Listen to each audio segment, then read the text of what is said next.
ঘটনাটি যিনি রবি ভাইকে দিয়েছেন তার নাম পাভেল। ওনার বাড়ি বগুড়ার ধুনট উপজেলায়। তো এই ধুনট এলাকাতেই 1980 কি 82 সালের দিকে ঘটনাটি ঘটেছিল। ধুনট উপজেলার একটি ইউনিয়নের খুবই সম্ভ্রান্ত একটি পরিবারের সাথে এই ঘটনাটি ঘটে।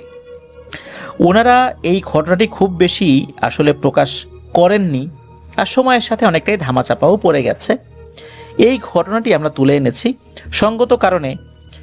কিছু কিছু নাম আমরা বলছি না, তবে একজন ব্যক্তির নাম আমরা বলবো যাকে কেন্দ্র করে এই ঘটনাটি ঘটেছিল। তার নাম মুন্সি আব্দুর রৌফ।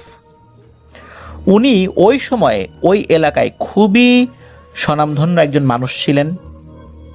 উনি অত্র এলাকার মেম্বার ছিলেন, বিভিন্ন বিচার সালিশ এগুলো করতেন। খুব সৎ, পরোপকারী, হৃদয়বান একজন মানুষ ছিলেন। সব জায়গায় ওনার গ্রহণযোগ্যতা ছিল। একবার কি হয় যে উনি কোনো একটা জায়গা থেকে বাড়িতে আসছেন, আসার পর হঠাৎ করেই ওনার শরীরটা খারাপ লাগছে। ওনার স্ত্রীকে বলে যে আমাকে একটু বাতাস করো। তো উনি একটা তাল পাখা নিয়ে এসে, তাল গাছের যে পাতা দিয়ে তৈরি একজন পাখা রয়েছে, তো ওই পাতাটা ওই পাখাটা নিয়ে এসে ওনার স্বামীকে বাতাস করতে থাকেন। তখন উনি বলেন যে আমার খুব ক্ষুধা পেয়েছে, আমাকে একটু খাবার দেবে। ওনার স্ত্রীর সাথে সাথে কিছু খাবার নিয়ে আসেন। যখন উনি খাবার খাবেন, উনি ফিল করলেন যে উনি খাবারটা গিলতে পারছেন না। উনি বলছেন আমি খাবারটা গিলতে পারছি না, মনে হচ্ছে কেউ গলার এখানে আমাকে চাপ দিয়ে ধরে রেখেছে, আমার নিঃশ্বাসটা বন্ধ হয়ে আসছে। এই কথা বলতে বলতে হঠাৎ করে উনি বমি করা শুরু করেন, পড়ে যান ওই জায়গা থেকে। ওনার স্ত্রী তো চিৎকার চেঁচামেচি করতে থাকেন, এই কে, কোথায় আসো, সবাই এদিকে আসো, দেখো উনি অসুস্থ হয়ে গেছেন। ওনার রক্ত বমি শুরু হয়ে যায়। মাত্র কয়েক মিনিটের ব্যবধানে ছটফট করতে করতে মুন্সি আব্দুর রৌফ পৃথিবীর মায়া ত্যাগ করে আল্লাহর ডাকে সাড়া দিয়ে চলে যান। এই ঘটনায় পুরো এলাকায় শোকের ছায়া নেমে আসে। সকলেই ওনাকে খুবই ভালোবাসতেন, শ্রদ্ধা করতেন। সব বয়সী, সব শ্রেণী পেশার মানুষ তাকে অত্যন্ত শ্রদ্ধা করতেন। ওনার বিভিন্ন ধরনের ভালো আচরণের কারণে, সৎ কাজের কারণে। স্থানীয় একটি নতুন তৈরি হওয়া কবরস্থানে ওনাকে দাফন করা হয়। এই কবরস্থানটা তৈরি করার পেছনে, জায়গা দান করা, তারপরে আরও অনেকগুলো কাজের পেছনেও এই মুন্সি আব্দুর রৌফের অবদান ছিল। নিজের হাতে গড়া সেই কবরস্থানেই মুন্সি আব্দুর রৌফকে সমাহিত করা হয়। কবরস্থানটা নতুন ছিল, তখন 8 থেকে 9 জন ব্যক্তির কবর সেখানে হয়েছে বলে জানা যায় ওই সময়ে। মুন্সি আব্দুর রৌফের যেই বাড়ি থেকে মসজিদের দূরত্ব প্রায় 0.5 কিলোমিটার, আর ওই মসজিদ থেকে ওই কবরস্থানের দূরত্ব প্রায় 0.5 কিলোমিটার। তার মানে ওনার বাড়ি থেকে ওই নতুন কবরস্থানের দূরত্ব প্রায় 1 কিলোমিটারের মতো। ওনাকে যেদিন কবর দেওয়া হয়, দিনের বেলাতেই কবর দেওয়া হয়েছে। তো কবর যেদিন দেওয়া হয়েছে তার মানে ওই দিনই রাতের বেলা থেকেই একটা ঘটনা শুরু হয়। সেটি হচ্ছে, মসজিদের যিনি ইমাম সাহেব, উনি এশার নামাজ পড়ে বাড়িতে যেতেন। উনি আসরের নামাজ পড়ানোর জন্য আসতেন, আসরের পরে মাগরিবের নামাজ পড়াতেন, মাগরিবের পরে এশার নামাজ পড়িয়ে মসজিদটা ঝাড়ু টাড়ু দিয়ে তালাবন্ধ করে বাড়িতে চলে যেতেন। ওনার হাতে কোনো টর্চ লাইট ছিল না, একটা হারিকেন নিয়ে আসা যাওয়া করতেন আর কি। তো বাড়িটাও ওই কবরস্থান পার করে, তার মানে হচ্ছে বাড়ি থেকে মসজিদের দূরত্ব 1 কিলোমিটারের বেশি হবে। এই জন্য সব ওয়াক্ত উনি বাসা থেকে এসে নামাজ পড়াতে পারতেন না। এই জন্যই সাধারণত দেখা যেত উনি আসরের সময় এসে একবার এশার নামাজ পড়িয়ে তারপর যেতেন। উনি যখন এশার নামাজ পড়িয়ে ওই কবরস্থানের পাশ দিয়ে যাচ্ছিলেন, হঠাৎ করে উনি জিকিরের আওয়াজ শুনতে পান। বেশ অদ্ভুত শব্দে জিকিরের আওয়াজ। এই জিকিরের আওয়াজটা আসছে এই মুন্সি আব্দুর রৌফ সাহেবের কবরের ওখান থেকে। নতুন কবরস্থান তো বেশ দূরে দূরেই কিছু কিছু কবর ছিল, অল্প কিছু কবর ছিল। তো যেই পাশ থেকে আসছিল শব্দটা, এটা মুন্সি আব্দুর রৌফ সাহেবের কবরের ওখান থেকে আসছে, এটা উনি নিশ্চিত হলেন।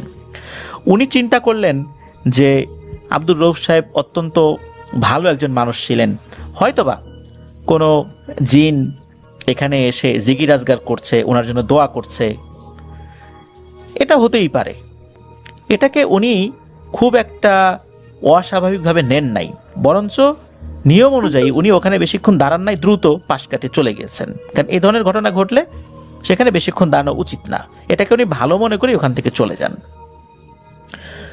পরের দিন এশার নামাজের পর, উনি কিন্তু এটা কাউকে বলেন নাই, ওটা ওই পর্যন্তই। পরের দিন এশার নামাজের পর উনি যখন আবার বাড়িতে ফিরছেন, ওনার এশার নামাজের পরে বাড়িতে ফিরতে একটু দেরি হয়, কারণ এশার নামাজের পর মসজিদটা উনি ঝাড়ু দেন ফজরের নামাজের সময় যাতে মুসল্লিদের অসুবিধা না হয় এই জন্য ওনার মসজিদ থেকে বেরোতে কিছুটা দেরি হয়ে যায়। তা রাত আনুমানিক 9টা সাড়ে 9টা বাজে আর কি। আর তখনকার সময় ওই গ্রামে সন্ধ্যার পরপরই লোকজন শুয়ে পড়তো, কিছু মানুষ এশার নামাজ পড়তে এসে নামাজ পড়ে বাড়িতে গিয়েই ঘুমিয়ে পড়তেন। এই কারণে ওই সময় একদম শুনশান নীরবতা বিরাজ করত, আশেপাশের লোকজন দেখা যেতই না। তো উনি যাচ্ছেন হারিকেন নিয়ে, আবারও মুন্সি আব্দুর রউফ সাহেবের কবরের পাশ থেকে সেই জিকিরের আওয়াজ শোনা যায়। এবারও উনি বিষয়টা এড়িয়ে তাড়াতাড়ি বাড়িতে চলে যান। উনি একটা অদ্ভুত বিষয় লক্ষ্য করেন, সেটা হচ্ছে এই জিকিরের আওয়াজ এটা স্বাভাবিক কোনো শব্দ ছিল না। যেমন আমরা জিকির করি সুবহানাল্লাহ, আলহামদুলিল্লাহ, আল্লাহু আকবার, বা লা ইলাহা ইল্লাল্লাহ, ইল্লাল্লাহ ইল্লাল্লাহ, এভাবে জিকির করে না। তো এই টাইপের কোনো শব্দ উনি শোনেন নাই, অদ্ভুত রকমের কিছু শব্দ, কিন্তু সেটা অ্যারাবিক শব্দও ছিল না। উনি চিন্তা করলেন এটা কি ধরনের শব্দ। আবার ভাবলেন যে জিনেরা তো ভিন্নভাবে হয়তো বা শব্দ উচ্চারণ করে, কারণ ওদের হিসাব নিকাশ আলাদা, হতে পারে এরকম কিছু। তৃতীয় দিন একই রকম ভাবে উনি এই জিনিসটা শুনতে পান। তখন কেন জানি ওনার সন্দেহ লাগে যে এরকম একই সময়ে এটা হচ্ছে, বিষয়টা সন্দেহজনক বটে। কেন যেন ওনার মনের মধ্যে খটকা লাগে। এবার উনি কি করেছেন, এইবার আর পাশ কাটিয়ে না গিয়ে উনি কবরের মধ্যে ঢুকেছেন। ঢোকার পর উনি যখন কবরের কাছে গিয়েছেন, কবরের চারদিকে কোনো বেড়াটারা ছিল না, তো উনি ওই কবরের কাছে যখন গিয়েছেন তখন ওই শব্দ উনি শুনতে পাচ্ছেন। উনি কি করেন, বিসমিল্লাহ বলে কবরের মাটির উপরে হাত রাখেন। যখনই হাত রেখেছেন মনে হলো কবরের মধ্যে একটু হুটোপুটির শব্দ হলো, এরপর সবকিছু একদম শান্ত। তখন উনি কিছু একটা চিন্তা করলেন। চিন্তা করার পর ওই অবস্থাতে উনি বাড়িতে ফেরত আসার জন্য যখন রওনা হয়ে কবরস্থান থেকে বের হয়েছেন, আবার হঠাৎ করে সেই ধরনের একটা শব্দ, জিকিরের শব্দ উনি শুনতে পেলেন। উনি তাড়াতাড়ি বাড়িতে চলে গেলেন। পরের দিন ওনার এক ওস্তাদ, তিনিও একটা মসজিদের ইমাম ছিলেন, তিনি এই কবর রিলেটেড বিভিন্ন ধরনের সমস্যার সমাধান করেছিলেন। বিভিন্ন ঘটনা ঘটে কবর রিলেটেড, যেমন দেখা যায় যে কবরের ভেতর থেকে এমন এক ধরনের আওয়াজ আসছে, পরে কবর খুঁড়ে দেখা গেল যে ওই কবরের মধ্যে যে লাশটা কবরের এক সাইডে বসা আছে, সেই লাশটা নিজের কাফনের কাপড় খেয়ে ফেলছে, অল্প একটু বাকি আছে, পুরোটাই খেয়ে ফেলেছে। সেই কাপড়টা টেনে বের করা, যদি কাপড়টা পুরোটা খেয়ে ফেলতো ভয়ঙ্কর ধরনের বিপদ হতো। এই ধরনের ঘটনা কিন্তু আমরা বিভিন্ন সময় শুনেছি। উনি এই ধরনের সমস্যার সমাধানও করেছেন। এই কারণেই ওই ইমাম সাহেব তার ওস্তাদের কাছে যান, বলেন যে হুজুর এই ব্যাপার, মুন্সি আব্দুর রউফ সাহেবকে তো আপনিও খুব ভালো করেছেন, খুব ভালো একজন মানুষ ছিলেন, ওনার মৃত্যুতে আমরা সবাই শোকাহত, কিন্তু গত কয়েকদিন ধরে আমি এই ধরনের ঘটনা শুনছি, এই ব্যাপার, গত রাত্রেও আমি এরকম ব্যাপার দেখলাম, কবরের উপরে হাত দিলাম, হুটোপুটির শব্দ হলো, ঠান্ডা হয়ে গেল, আবার আসার সময় আবার শুরু হলো। বিষয়টা আমার কাছে স্বাভাবিক বলে মনে হচ্ছে না। আপনার তো অভিজ্ঞতা রয়েছে, আমার মনে হচ্ছে যে এইখানে এমন কিছু একটা ঘটছে যেটা স্বাভাবিক না। তখন হুজুর বললেন যে অনেক সময় দেখা যায় যে আল্লাহ তাআলা মানুষকে শিক্ষা দেওয়ার জন্য কবরের অনেকগুলো বিষয় দৃশ্যমান করেন। যদিও হাদিসে রয়েছে যে কবরের আযাব এটি মানুষ এবং জিন ব্যতীত পৃথিবীর সকল প্রাণী বুঝতে পারে, কিন্তু উনি যেরকম ভালো মানুষ ছিলেন তাতে করে তো এমনটা হওয়ার কথা না। এটা কবরের আযাবেরও কোনো কিছু না। আবার কবরের আশেপাশে জিকির করবে, এটা হতে পারে, কিন্তু তুমি যেভাবে বলছো এমনটা তো হওয়ার কথা না। আসলেই তো বিষয়টা সন্দেহজনক। তখন হুজুর বলেন, ঠিক আছে, কালকে এশার নামাজ আমি পড়ানোর পর ওই কবরস্থানে চলে আসব, তুমিও এশার নামাজের পর মসজিদের যেই আনুষঙ্গিক কাজগুলো আছে এগুলো করে ওই কবরস্থানের কাছে চলে এসো, আমি দেখব আসলে ব্যাপারটা কি, দেখি আমি বুঝতে পারি কি না। তো এই কথার উপরে ওই ইমাম সাহেবও চলে আসেন। ঈশার নামাজের পর যথারীতি ওই জায়গাতে হাজির হয়ে যান। এবারও আগে আগে হাজির হয়েছেন হচ্ছে যে এই কাছাকাছি যে মসজিদের ইমাম সাহেব যিনি প্রথম এই শব্দগুলো শুনেছিলেন উনি এসেছেন। উনি এসে ওই শব্দটা কিন্তু শুনছেন। কিছুক্ষণের মধ্যেই ওনার ওস্তাদ যিনি ইমাম সাহেব উনিও চলে আসেন। উনিও হাতে একটা হারিকেন নিয়ে চলে আসছেন। চলে আসার পর বলছেন যে চলো আল্লাহর নামে ভিতরে ঢুকি। ওনারা দুজনই যাওয়ার পর এই ধরনের অদ্ভুত শব্দের জিকির শুনতে পাচ্ছেন। যেই ওস্তাদজি এসেছেন উনি বলছেন যে শোনো, আসলেই এখানে এমন কিছু ঘটছে যেটা স্বাভাবিক বিষয় নয়, এমন কিছু এখানে হচ্ছে যেটা ভালো কিছু না, কিন্তু কি হচ্ছে সেটা বুঝতে পারছি না, একটু অপেক্ষা করো, আমি জিহাদকে ডাকি। এরপরেই উনি বলতে থাকেন, জিহাদ তুমি কি কিছু শুনতে পাচ্ছ? এদিকে এই যে জিহাদটা কে, জিহাদ এবং বরকত এই দুইজন হচ্ছে ওই ওস্তাদজির খুবই একনিষ্ঠ শিষ্য ছাত্র। তারা অনেক বয়স্ক হলেও জিনদের মধ্যে তারা যুবক শ্রেণীর, খুব চালাক বিজ্ঞ যোদ্ধা প্রকৃতির জিন তারা। তো এই ওস্তাদজির কাছে তারা সবসময় আসেন, ওস্তাদজিকে খুবই সম্মান করেন, শ্রদ্ধা করেন এবং তারা খুব জ্ঞানীও বটে। তো উনি বলেন যে জিহাদ তুমি কিছু শুনতে পাচ্ছ? পাশে থাকা যে হুজুর উনি বুঝতে পারছিলেন না যে ওনার ওস্তাদ কার সাথে কথা বলছে। উনি বলেন যে ওস্তাদ আপনি কার সাথে কথা বলছেন? তখন হুজুর বলেন যে আমার দুই ভক্ত জিন, আমি একজনকে ডেকেছি জিহাদকে, ওকেই আমি বলছি, আমি এরকম কথা বলবো, তোমার ভয় পাওয়ার কোনো কারণ নাই, ও খুব ভালো। তো হুজুর কথা বিনিময় করছেন, কিন্তু জিহাদ কি বলছে এটা কিন্তু অন্য হুজুর শুনতে পাচ্ছেন না। ওই ওস্তাদজি হুজুরকে বলেন যে শোনো, জিহাদ আমাকে জানালো যে ও নাকি কিছুই শুনতে পাচ্ছে না, অথচ আমরা এই অদ্ভুত রকমের জিকিরের শব্দ শুনতে পাচ্ছি। এবং জিহাদ এই কবরের চারপাশ ঘুরে এসেছে, সে বলছে যে এই কবরের আশেপাশে কোনো নেগেটিভ এনার্জি নাই, কোনো পিশাচ শ্রেণীর জিনও নাই, কোনো ভালো জিনও নাই, আর এই কবরের ভেতরকার কোনো শব্দ সে শুনতে পাচ্ছে না। তাহলে ব্যাপারটা কি? দেখি বরকতকে ডাকি, বরকত কি বলে। তখন বরকতকেও ওই ওস্তাদজি আহ্বান করেন। বরকতও আসে। বরকতও খুব সময় নিয়ে চারদিকে ঘোরেন, ওই কবরটার চারদিকে ঘুরে তখন ওই ওস্তাদজিকে বলেন যে ওস্তাদজি এখানে আসলে এমন কিছু একটা হচ্ছে যেটা আমরা বুঝতে পারছি না, তবে এতটুকু বলবো, এই কবরের ভেতরে কোনো পিশাচ শ্রেণীর জিন এখন নাই। যদি জিনেদের কর্মকাণ্ড হতো তাহলে আমরা সেটা শুনতে পেতাম, আপনারা শুনতে পেতেন না। আপনারা শুনতে পাচ্ছেন, তার মানে হচ্ছে এখানে কোনো মানুষের কর্মকাণ্ড আছে, আর এখানে আসলে কি হচ্ছে এটাও আমরা বুঝতে পারছি না। আমরা একটু সময় নিব, এখনকার মতো চলেন আমরা চলে যাই। ওনারা ওখান থেকে চলে আসেন। ওস্তাদজি উনি ওনার মতো করে চলে যান, ওই ইমাম সাহেবও চলে আসেন। তবে ওস্তাদজি বলেন যে যেহেতু মুন্সি আব্দুর রউফ সাহেব অত্যন্ত সম্মানিত একজন ব্যক্তি ছিলেন, এই বিষয়ে আসলে কি হচ্ছে এটা সুরাহা না হওয়া পর্যন্ত তার পরিবার বা অন্য কাউকে এই বিষয়টা যেন জানানো না হয়। জানানো হলে বিষয়টা নিয়ে অনেক নেতিবাচক কথা ছড়িয়ে পড়তে পারে। এটা রহস্য উদ্ঘাটিত হওয়ার পরেই ওনারা সকলকে বিষয়টা জানাবেন এই সিদ্ধান্ত নেন। তো যাই হোক, ইমাম সাহেব উনি যার যার মতো বাড়িতে চলে গেছেন দুইজন। এর পরের দিনও ওই ইমাম সাহেব যখন রাতের বেলা ওই কবরের পাশ দিয়ে যাচ্ছিলেন, একই রকমের সাউন্ড উনি শুনতে পান। তবে উনি আর ওখানে দাঁড়ান না, উনি সোজা বাড়িতে চলে যান। এর 2 দিন পর ওই যে ওস্তাদজি যিনি ইমাম সাহেব, উনি দিনের বেলাতেই খুব তাড়াহুড়া করেই ওনার ছাত্রের বাড়িতে চলে আসেন। এসে বলেন যে খুব ভয়ঙ্কর কিছু তথ্য পেয়েছি, যা শুনলে তুমি অবাক হয়ে যাবা, আতঙ্কিতও হবা। তখন ওস্তাদজি বলেন যে গত 2 দিন প্রতি রাত্রেই আমি ওই কবরের কাছে গিয়েছি, অনেক রাত্রে।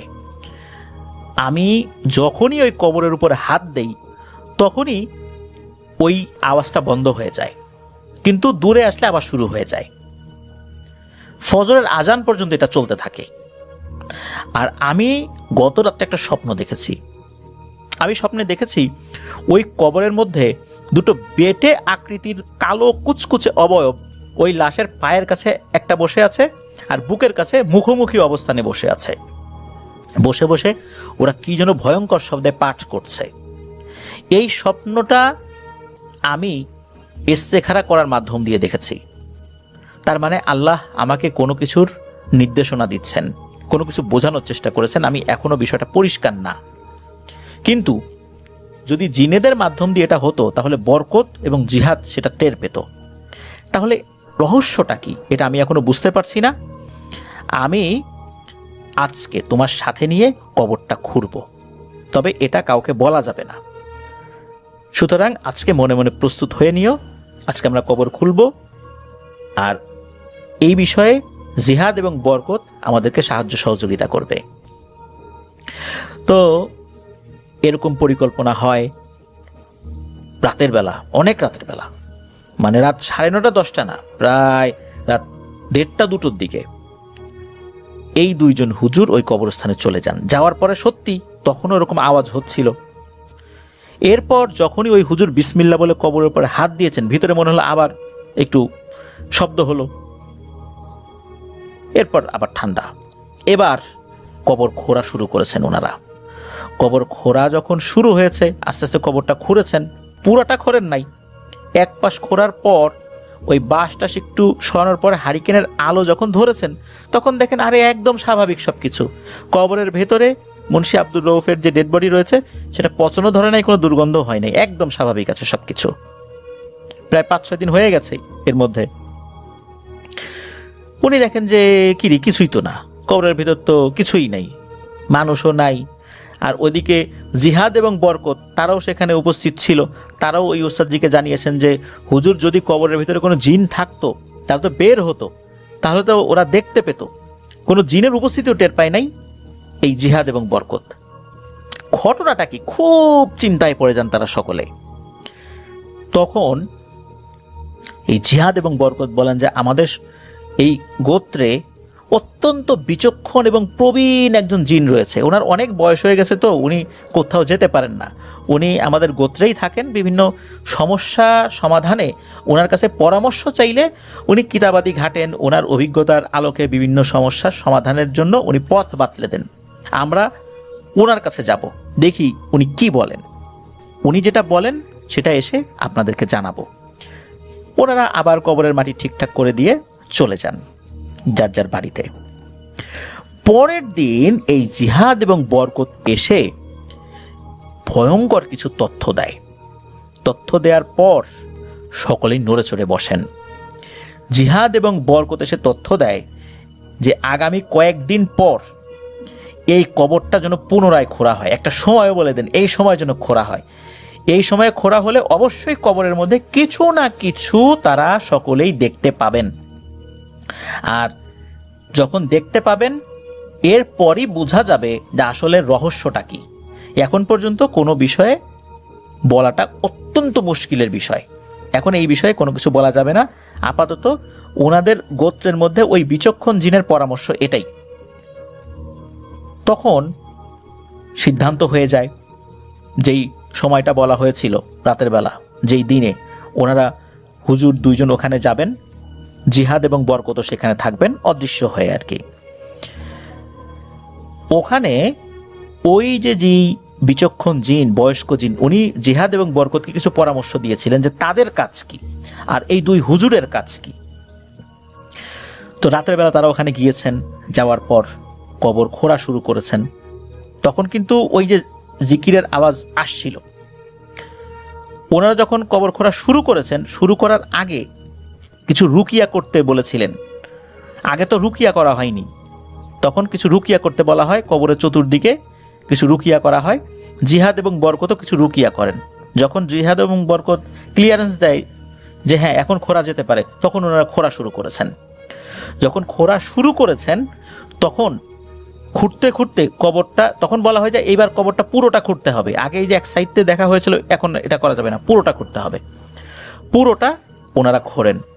ওনারা ভয় পাচ্ছিলেন এখন যদি কোনো আত্মীয় স্বজন, বিশেষ করে মুন্সি আব্দুর রউফ সাহেবের আত্মীয় স্বজন এসে এই দৃশ্য দেখে কি জবাব দেবেন। এটা তো একটা বড় ধরনের সামাজিক বিশৃঙ্খলা দেখা দিবে। তারপরও ওই জিহাদ এবং বরকত বলেছিলেন যে এই দিকতে কেউ আসবে না, যদি আসেও এমন একটা মায়াজাল সৃষ্টি করে রাখবে ওরা কিছু দেখতে পাবে না, এতটুকু নিশ্চয়তা দিয়েছিলেন আর কি। তো যাই হোক, কবর খোঁড়া হচ্ছে, পুরোটা খোঁড়া হয়, চাটাইটা তুলে ফেলা হয়। এরপর একে একে বাঁশ যখন তোলা শুরু করেছে তারা দেখেন, আরে এইটা কি, আরে এই লোকটা তো আমি চিনি, এরকম বলে ওঠে ওই হুজুর, যে হুজুর এই যে মসজিদের ইমাম সাহেব, মানে এই মুন্সি আব্দুর রউফ সাহেবের বাড়ির কাছে যে মসজিদ, বলে আরে এই লোক তো আমি চিনি, একে তো আমি অনেকবার দেখছি। ওনারা দেখেন মুন্সি আব্দুর রউফ সাহেবের লাশের উপরে বসে একটা লোক, তার চাপ দাঁড়িয়ে আছে, মাথায় চুল নাই, টাক, একটা হাফ প্যান্ট জাতীয় কিছু পরা, কালো কুচকুচে তার দেহ। এই লোকটা বসে হাতে একটা বই নিয়ে কিছু একটা পড়ছে। ওই অন্ধকারে তো তার দেখার কথা না কোনো কিছু, তারপর সে পড়ছে। তারা যে কবর খুঁড়ছে, সে ওই দিকে তাকাতেও পারছে না, সে পড়েই যাচ্ছে এক মনে। সেই ওইভাবে ভয়ঙ্কর শব্দে বিশেষ এক ধরনের মন্ত্র আওড়াচ্ছে। এটা আসলে জিকির না। হুজুর দুইজন ওনারা দেখে তো অবাক হয়ে যান এই দৃশ্য, আর একজন তো তাকে চেনে। ওস্তাদজিকে বলেন যে এই লোকটাকে আমি চিনি, এই লোকটা অনেকবার এই মুন্সি আব্দুর রউফ সাহেবের বাড়িতে আসছে, আমি মুন্সি আব্দুর রউফ সাহেবের বাড়িতে মাঝে মাঝে যেতাম, তখন এই লোকটাকে এই বাড়িতে আমি দেখেছি, এই বাড়িতে কয়েকদিন করে সে থাকতো, আবার চলে যেত। তবে এই লোকের বিষয়ে আমি বিস্তারিত কিছু জানি না, তবে এই লোকটাকে আমি চিনি। এখন এই লোকটা কেন ওখান থেকে উঠতে পারছে না, কেন বা পালাতে পারছে না? তখন জিহাদ এবং বরকত ওস্তাদজি হুজুরকে জানান যে আমরা যে রুকিয়াটা করেছি, এই রুকিয়ার কারণেই ও পালাতে পারেনি, উঠতেও পারেনি। জিহাদ এবং বরকত এটাও জানায় যে এখানে একটা বিশেষ পদ্ধতিতে সুড়ঙ্গ করা হয়েছে। যখনই সে টের পেত, এদিক দিয়ে সে বের হয়ে যেত, আর হঠাৎ করে দেখলে কবরস্থানের এই কবরের এখানে দেখলে বোঝা যেত না যে এইটায় একটা সুড়ঙ্গ আছে। ওই সুড়ঙ্গ দিয়ে বের হওয়ার পর আবার মাটির কিছু ঢেলা ঢেলা দিয়ে ওইটা বন্ধ করে দিত, যার কারণে সে এর ভিতরে ঢুকতো, বের হতো অন্য আর একটা পাশ দিয়ে, যেটা কেউ বুঝতে পারতো না, কবর খোঁড়া ছাড়াই সেই কবরের মধ্যে ঢুকে পড়তো। এটাই হচ্ছে রহস্য। আর এই রুকিয়া করা হয়েছে যার কারণে সে পালাতে পারেনি। যতক্ষণ পর্যন্ত এই বন্ধটা কাটানো না হবে সে এখান থেকে উঠতেও পারবে না। আর এখনই কাটানো যাবে না, আপনারা দুজন ধরে এটাকে উপরে তোলেন। তখন ওই বেটাকে ধরে উপরে তোলা হয়। তোলার পর তখন ওই জিনেরাই পরামর্শ দেয় যে দ্রুত এটাকে এখনই বন্ধ করে ফেলেন, বন্ধ করে আপনারা এই বেটাকে ধরে আপনাদের বাড়িতে নিয়ে যান, তারপর যেটা করার দরকার আমরা পরামর্শ দিচ্ছি। তখন ওই বেটাকে ধরে বাড়িতে নিয়ে যাওয়া হয়। অদ্ভুত ব্যাপার হচ্ছে যে এই লোকটা ওরকম মন্ত্র আউড়িয়েই যাচ্ছিল, সে থামছে না। তাকে ধরে নিয়ে যাওয়া হচ্ছে, তার কোনো পরিবর্তন নাই, ভাবলেশহীন অবস্থা। যখন নিয়ে আসা হয় তখন বিশেষ এক ধরনের রুকিয়া করার পর তার ওই মন্ত্রটা থেমে যায়। এরপর তাকে জিজ্ঞাসাবাদ করা হয় যে তুমি কেন এখানে আসছো, কিভাবে আসছো, তোমার উদ্দেশ্য কি, কেন মুন্সি আব্দুর রউফ সাহেবের কবরের মধ্যে ঢুকেছো? সে কিচ্ছু বলে না। জিহাদ এবং বরকত বলে যে একে আচ্ছা করে পিটা নিতেন। এই দুই হুজুর মিলে জিকার ডাল ভেঙে নিয়ে এসে আচ্ছা করে পিটানি দেওয়া শুরু করেছে, কিন্তু মনে হচ্ছে এই পিটানিতে তার কোনো ব্যথা লাগছে না, সে ওভাবেই বসে আছে, উল্টো মিটিমিটি হাসে। এখন সমাধান কি? জিহাদ এবং বরকত বলেছিল সমাধানটা অবশ্যই ফজরের আজানের আগেই করে ফেলতে হবে। এখন এই অবস্থায় কি করণীয়? ওই যে বিচক্ষণ জিন উনি বলেছিলেন যে কি হয় আমাকে জানাবা, এরপরে আমি বলতে পারবো, এছাড়া কিছু বলতে পারবো না। এরপর সাথে সাথে জিহাদ এবং বরকত দুজনেই চলে যান সেই বিচক্ষণ জিনের কাছে। মোটামুটি 15-20 মিনিটের মধ্যে আবার ফেরত আসে। ফেরত আসার পর ওই ওস্তাদজিকে বলেন যে ওস্তাদজি, আমাদের যিনি বিচক্ষণ জিন মুরব্বী উনি জানিয়েছেন যে এই বেটা হচ্ছে বড় মাপের একজন তান্ত্রিক, আর এই তান্ত্রিক এভাবে কথা বলবে না। ওর শরীরের কোন জায়গায় অস্বাভাবিক রকমের ফোলা রয়েছে এই জায়গাটা সন্ধান করতে বলেছে আমাদের বিচক্ষণ জিন। ওইখানে ওর জীবনের সমস্ত অর্জিত জ্ঞান তাবিজ আকারে রাখা হয়েছে। ওই জায়গাটায় চাপ দিলেই ও একা একাই সব কথা বলতে থাকবে।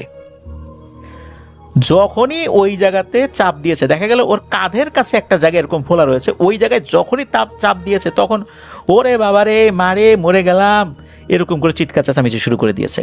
বলছে আমি সব বলছি, আমার সব এলেম জ্ঞান শক্তি এইখানে আমি রেখে দিয়েছি, এটা একটা পাওয়ার হাউসের মতো, এইখানে আপনারা হাত দিয়েন না, আমি সব বলছি। তখন ওই তান্ত্রিক ভয়ঙ্কর কিছু তথ্য উপস্থাপন করে। ওই তান্ত্রিক বলে যে এই যে মুন্সি আব্দুর রউফ, ওনার আপন বড় ভাই ব্যবসা বাণিজ্য করতেন, বিভিন্ন সময় অসুস্থও থাকতেন, উনি ভারতের হরিয়ানাতে গিয়েছিলেন একটা ব্যবসায়িক কাজে, সেখানে গিয়ে এই তান্ত্রিকের সাথে তার সাক্ষাৎ হয়, তান্ত্রিকের সাথে বিভিন্ন বিষয়ে কথাবার্তা হয়, তার ব্যবসা বাণিজ্য ভালো যাচ্ছে না, ব্যবসা মন্দা যাচ্ছে, শরীরও অসুস্থ থাকে, এই বিষয়ে যখন বলা হয় তখন তান্ত্রিক বলেন যে ঠিক আছে আমি আপনার চিকিৎসা করব, আপনি ভালো হয়ে যাবেন। এই কথাবার্তার একটা পর্যায়ে নাকি এই মুন্সি আব্দুর রউফ সাহেবের বড় ভাই বলেছিলেন যে আমার এক ছোট ভাই আছে, সে মাতুব্বর গোছের লোক, মানুষ তাকে খুব সম্মান করে শ্রদ্ধা করে, অথচ আমি বড় ভাই আমারে কেউ সম্মান করে না, শ্রদ্ধা করে না, আমাকে কেউ বিশ্বাস করতে চায় না, আমি চাই আমার এই ছোট ভাইকে বান মেরে ছোট ভাইকে মেরে ফেলতে চাই। ছোট ভাই মারা যাওয়ার পর যেহেতু আমাদের আর কোনো ভাই নাই, এলাকার লোকজন তখন আমাকেই মুরব্বী হিসাবে মানবে, আমি এটা চাই, যত টাকা লাগে আমি দেবো, তুমি আমার ছোট ভাইকে বান মারে মেরে ফেলো। তখন উনি বলেছিলেন যে আপনি যখন পরবর্তী সময় আসবেন তখন আপনার ছোট ভাইয়ের ব্যবহৃত কোনো জিনিস নিয়ে আসবেন, ওইটা দিয়ে আমি মরণ বান মারব। তো পরবর্তীতে উনি আবার বাংলাদেশে এসে ব্যবসায়িক কাজে আবারও যখন হরিয়ানাতে গিয়েছেন, তখন উনি ছোট ভাইয়ের ব্যবহৃত কিছু জিনিস, মাথার চুল, তারপরে উনি যখন চিরুনি দিয়ে দাড়ি আঁচড়াতেন, চিরুনির সাথে দাড়ি থাকতো, সেই দাড়ি সংগ্রহ করেছেন বিভিন্নভাবে অনেক কলা কৌশলে, ওনার ব্যবহৃত কিছু জিনিস, এই জিনিসগুলো নিয়ে ওই তান্ত্রিকের কাছে দিয়েছেন। তান্ত্রিক যখন এই জিনিসগুলো পেয়েছে, সে এই জিনিসগুলো দিয়ে মরণ বান মারার জন্য ইফরিত শ্রেণীর কিছু জিনকে দায়িত্ব দিয়েছে। এই ইফরিত শ্রেণীর জিনগুলো যখন এই মরণ বান মারার জন্য এই মুন্সি আব্দুর রউফ সাহেবের কাছে এসেছে, ওরা খুবই অবাক হয়েছে, অবাক হয়ে আবার ফেরত গিয়েছে। যাওয়ার পর ওই তান্ত্রিককে এক অদ্ভুত রকমের তথ্য দেয়। তান্ত্রিককে ওই ইফরিত শ্রেণীর জিনেরা তথ্য দেয় যে তুমি যাকে মারার জন্য পাঠিয়েছ এর মধ্যে এক অদ্ভুত ধরনের আধ্যাত্মিক ক্ষমতা রয়েছে, একে এইভাবে মারা যাবে না, একে যদি মেরে ফেলা হয় তো মরেই গেল, কিন্তু এর মাধ্যম দিয়ে আমরাও শক্তিশালী হতে পারবো, তুমিও শক্তিশালী হতে পারবা। একে একটা নির্দিষ্ট তিথিতে হত্যা করতে হবে, সেটা দায়িত্ব আমাদের। তাকে হত্যা করার পর তার কবরে বিশেষ এক ধরনের রিচুয়াল করতে হবে, সেটা তুমি করবা, আমরা সাহায্য করব। আর তুমি যখন ওইটা করবা, করার পর আমরা তার একটা অংশ শেষ দিকে এসে সমাপ্ত করব, তখন তুমিও যেরকম শক্তিশালী হবা, আমরাও শক্তিশালী হব। কিন্তু তাকে মারতে হবে বিশেষ একটা তিথিতে, মানে বিশেষ একটা সময়, এই দায়িত্ব আমাদের। তুমি একটা কাজ করো, তুমি মাঝে মাঝে ওখানে যাবা, ওখানে গিয়ে এই কাজের আগেও কিছু কিছু ধাপ আছে, সেই ধাপগুলো সমাপ্ত করে আসবা। তো ইফরিত শ্রেণীর জিনেরা ওই তান্ত্রিককে বিভিন্ন সময়ে পরামর্শ দিয়ে এই বাড়িতে পাঠাতো, আসতো। মুন্সি আব্দুর রউফের সাথেও তার একটা ভালো সম্পর্ক হয়ে যায়, বেশ কয়েকদিন থাকতো আবার চলে যেত। তো ওই থেকে থেকে বিভিন্ন রকম কার্যক্রিয়া সে সম্পাদন করেছে, ওই বাড়ির লোকজন ঘুণাক্ষরেও সেটা বুঝতে পারেনি। নির্দিষ্ট একটা তিথিতে এই ইফরিত শ্রেণীর জিনেরা এসে এই মুন্সি আব্দুর রউফের উপর চড়াও হয় এবং তাকে হত্যা করে। সকলে মনে করেছিল রক্তবমি হতে হতে সে মারা গেছে, কিন্তু আসলে তা না, ওরাই গলা টিপে হত্যা করেছে, নির্মমভাবে হত্যা করেছে। আর ওই সময়ে সে বাংলাদেশেই উপস্থিত ছিল, ওই তান্ত্রিক মানে ওই এলাকাতেই উপস্থিত ছিল। ওই রাত থেকেই শুরু হয়ে যায় কার্যক্রম, যেখানে কবর দেওয়া হয়েছে বিশেষ একটা পদ্ধতিতে, জিনেদের সহযোগিতায় একটা সুড়ঙ্গ খোঁড়া হয়েছে, খুব চিকন একটা সুড়ঙ্গ। তো এই দিক দিয়ে ঢুকতো, এই দিক দিয়েই বের হতো। ভোর পর্যন্ত সে এই কাজটা করত। যখনই প্রথমবার কবর খোঁড়ার শব্দ হয়েছে, তখনই সে ওই সুড়ঙ্গ দিয়ে পালিয়ে গেছে, যার কারণে অল্প একটু খোলার পরে কিচ্ছু তাকে মানে দেখা যায় নাই আর কি। তো পরবর্তীতে সে ধরা পড়ে যায়। এই রুকিয়া করার কারণে সে ওই মন্ত্র যখন পড়ছিল ওই অবস্থা থেকে নড়াচড়া করতে পারেনি। এই তথ্যগুলো এই তান্ত্রিক সে জানায়। তান্ত্রিক এই তথ্যগুলো যখন জানায়, বাকি কিছু তথ্য কি এটা জানার জন্য জিহাদ এবং বরকতকে অনুসন্ধান করতে বলেন। এই সমস্ত তথ্যগুলা শোনার পর জিহাদ এবং বরকত তার গোত্রের সেই বিচক্ষণ জিনের কাছে গিয়ে উপস্থাপন করেন। সব শোনার পর বিচক্ষণ জিন দ্রুত কিছু পদক্ষেপ নেওয়ার জন্য পরামর্শ দেন এবং ওই বিচক্ষণ জিন বলে দেন যে এই মুহূর্তে ওই কবরের মধ্যে দুটো ইফরিত শ্রেণীর জিন আটকে গেছে। জিহাদ এবং বরকত সেখানে একটা মায়াজাল সৃষ্টি করেছিল, যেই সৃষ্টির কারণে আশেপাশে অনেক ইফরিত শ্রেণীর জিন থাকলেও তারা কোনো ক্ষতি করতে পারেনি। কিন্তু ওই কবরের মধ্যে যখনই এই তান্ত্রিককে বের করা হয়েছে, ওইটা চুম্বকের আকর্ষণের মতো ওই জিনিস, মানে ওই দুইটা ইফরিত শ্রেণীর জিন ওই কবরের মধ্যে ঢুকে গেছে, ওরা আটক হয়ে গেছে। ওরাও ইফরিত শ্রেণীর জিনদের মধ্যে অত্যন্ত শক্তিশালী এবং বয়স্ক। এদের দুজনকে না নিয়ে অন্য ইফরিত শ্রেণীর জিনেরা কিন্তু যাবে না, আর এদেরকে অবশ্যই মুক্তি দিতে হবে ফজরের আজানের আগেই, তা না হলে বড় ধরনের আবার একটা বিপদ হতে পারে। এটাও ওই বিচক্ষণ জিন বলে দেন। এরপর জিহাদ এবং বরকত ফেরত আসেন। আসার পর কিছু কিছু কথা ওস্তাদকে বলেন যে এখন কি করণীয়। আর জিহাদ এবং বরকত এটাও বলেছিলেন যে বিচক্ষণ জিন জানিয়েছেন যে পূর্বে থেকে যদি জানা যেত আসলে কি হচ্ছে, তাহলে এই সমস্যাটা অনেক আগে সমাধান করা যেত। বিশেষ করে প্রথমবার যখন এই কবরটা ওনারা আংশিক খুঁড়েছিলেন, ওই লাশের মুখের মধ্যে ওরা বিশেষ এক ধরনের জাদুর উপকরণ ঢুকিয়ে রেখেছে। এটা যদি ওই সময় বের করে নষ্ট করে ফেলা যেত তাহলে এটা ওখানেই শেষ হয়ে যেত। যেহেতু শুরুর দিকে এই বিষয়টা কি হচ্ছে বোঝা যায় নাই, এখন ওই লাশের মুখের ভেতরে ওই জিনিসটা রয়েছে, সেটা বের করে নষ্ট করে ফেলতে হবে। এটা হলো একটা। আর একটা বিষয়, ওই তান্ত্রিককেই জিজ্ঞেস করা হয় যে এখন সমাধান কি বলো। তখন তান্ত্রিক বলে যে ইফরিত শ্রেণীর দুটো জিনকে মুক্তি দিতে হবে, কিন্তু মুক্তি দেওয়ার পর এই তান্ত্রিককে ওই জিনেরা মেরে ফেলবে। এখন তান্ত্রিক মরুক আর বাঁচুক এটা নিয়ে আসলে কারো মাথা ব্যথা ছিল না। ওদিকে কি হয়, ওই তান্ত্রিককে বেঁধে রেখে ওনারা আবার কবরস্থানে যান। কবরস্থানে যাওয়ার পর কবরটা আবার খোঁড়া হয়, আংশিক খোঁড়া হয়। এরপর হুজুর ওই কবরের মধ্যে নামেন। নামার পর মুন্সি আব্দুর রউফের দেহ কিন্তু পচে নাই, কোনো কিচ্ছু হয় নাই। আসলেই তার মুখের ভেতরে একটা পুটুলির মতো পাওয়া যায়। এই পুটলিটা বের করা হয়, বের করে উপরে আনা হয়। এরপর ওই দুটো জিনকে কিন্তু মুক্তি দিল, তাদেরকে আটক করে ফেলা হয়। তারা যখন ওখান থেকে ফেরত আসছিল দুটো জিনকে বন্দি করে, তখন নাকি আশেপাশে অনেক কান্নাকাটির আওয়াজ, পিছন থেকে মনে হচ্ছে ঝড় বৃষ্টি, কান্নাকাটি, গর্জন। তবে হুজুর যে দুইজন ছিলেন তাদেরকে জিহাদ এবং বরকত বলেছেন আপনারা ভুলেও পেছন দিকে তাকাবেন না, তাকালে আপনারা ভয় পেতে পারেন, দ্রুত এখান থেকে চলে আসেন। ওই যে দুটো জিন, এই দুটো জিন স্বীকার করেছে যে আজকের রিচুয়ালটা যদি শেষ হতো, ওই সুড়ঙ্গ দিয়ে সরাসরি শয়তানের সাথে যোগাযোগ আছে এমন খুবই শক্তিশালী একটা জিন প্রবেশ করে সে নিজেও শক্তিশালী হতো, এই ইফরিত শ্রেণীর জিনদেরকেও আরো শক্তিশালী করত এবং এই তান্ত্রিককে বিশেষ একটা ক্ষমতা দিত। কিন্তু সেটা নষ্ট হয়ে গেছে। ওই দুটো জিন হুমকি ধামকি দেয় জিহাদ এবং বরকতকে যে আমাদের যদি কোনো ক্ষতি করো, ছেড়ে না দাও, তাহলে কিন্তু বড় ধরনের বিপদে পড়বা তোমরা। জিহাদ এবং বরকত এদের কোনো তোয়াক্কা না করে এই দুটো জিনকে বন্দি করে তাদের গোত্রে নিয়ে যায় এবং ওই যে বিচক্ষণ জিন উনি ফয়সালা দিবেন কিভাবে কি করতে হবে। জানা যায় যে ওই দুটো জিনকে বিশেষ পদ্ধতিতে তাদেরকে শক্তিহীন করে ফেলা হয়। আরও একটা ব্যাপার ঘটে, সেটা হচ্ছে এই যেই তান্ত্রিক তাকে শক্তিহীন করার জন্য কি করতে হবে, যেখানে উঁচু রয়েছে, মানে যেখানে একটা তাবিজ রাখা হয়েছে, এই জায়গাটা কেটে ওর ভিতর থেকে তাবিজটা বের করে ফেলতে হবে। ওই তান্ত্রিক তো কিছুতেই রাজি হওয়ার কথাও না। তবে হুজুর ওনারা এই কাজটি সম্পন্ন করেন, চাকু দিয়ে ওই জায়গা কেটে ওর ভিতর থেকে তাবিজটা বের করে আনতে সক্ষম হন। ওইটা চামড়ার উপরিভাগেই ছিল। এরপর ওই তাবিজটা জিহাদের হাতে তুলে দেন।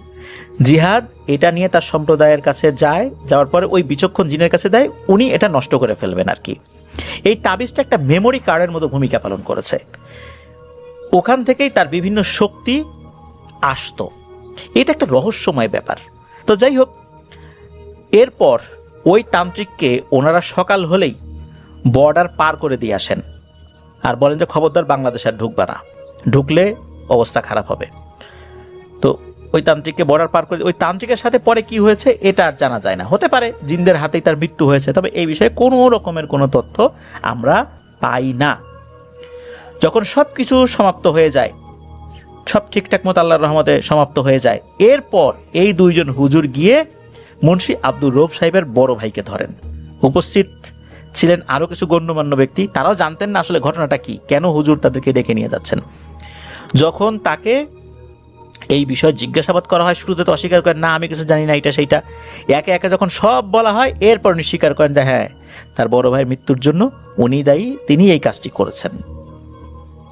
এখন যেহেতু পারিবারিক সম্মানের একটা ব্যাপার, যেটা হওয়ার হয়ে গেছে, এটা নিয়ে খুব বেশি হই হট্টগোল করা তো ঠিক হবে না।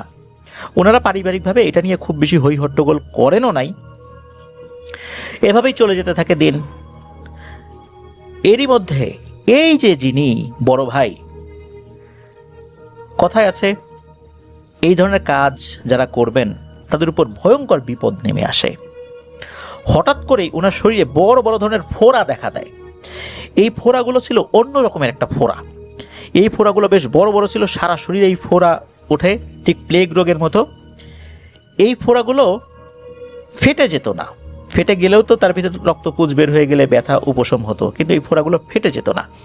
এই ফোড়াগুলোর উপরে এক ধরনের মোটা আবরণ চামড়া ছিল, এটা খুব পাতলা ছিল না যে ফেটে যাবে, এবং এর ভেতর দিয়ে ভেতরে কি উপকরণ বা উপাদান আছে সেটা দেখা যেত যে রক্তপুঁজ মিশ্রিত বড় বড় ফোড়া।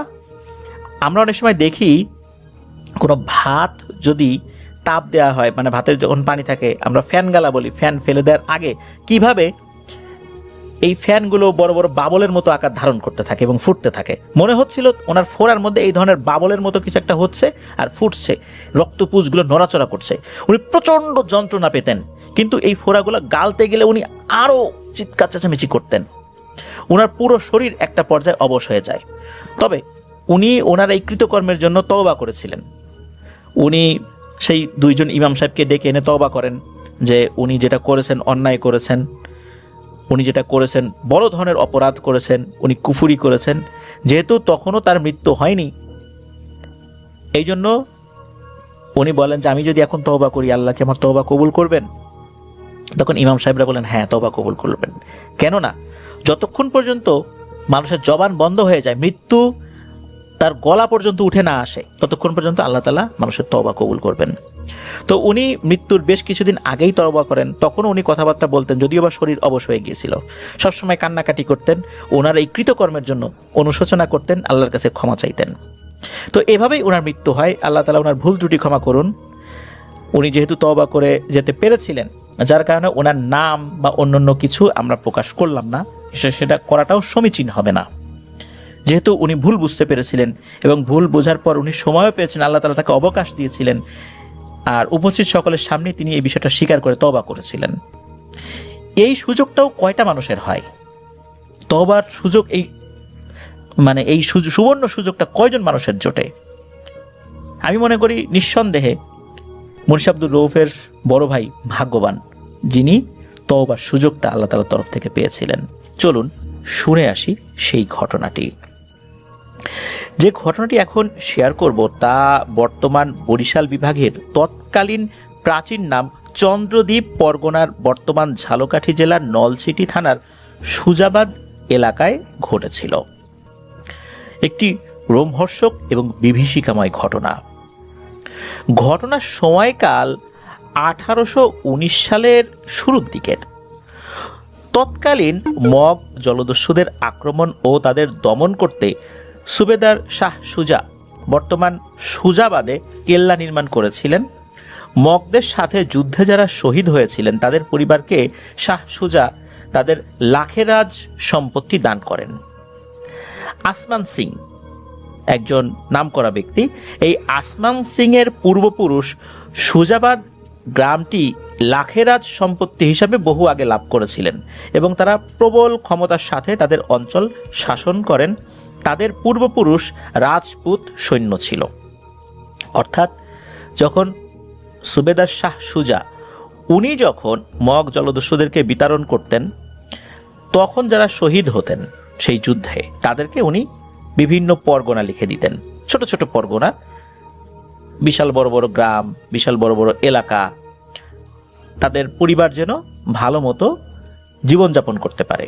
আর শহীদদের জন্য তার এই ত্যাগ এবং তার এই বিষয়গুলো যখন অন্যরা দেখতেন, তারাও প্রবল সাহসিকতার সাথে তারা মগ জলদস্যুদের বিরুদ্ধে সুবেদার শাহ সুজার অধীনে থেকে যুদ্ধ করার জন্য উৎসাহীও হতেন।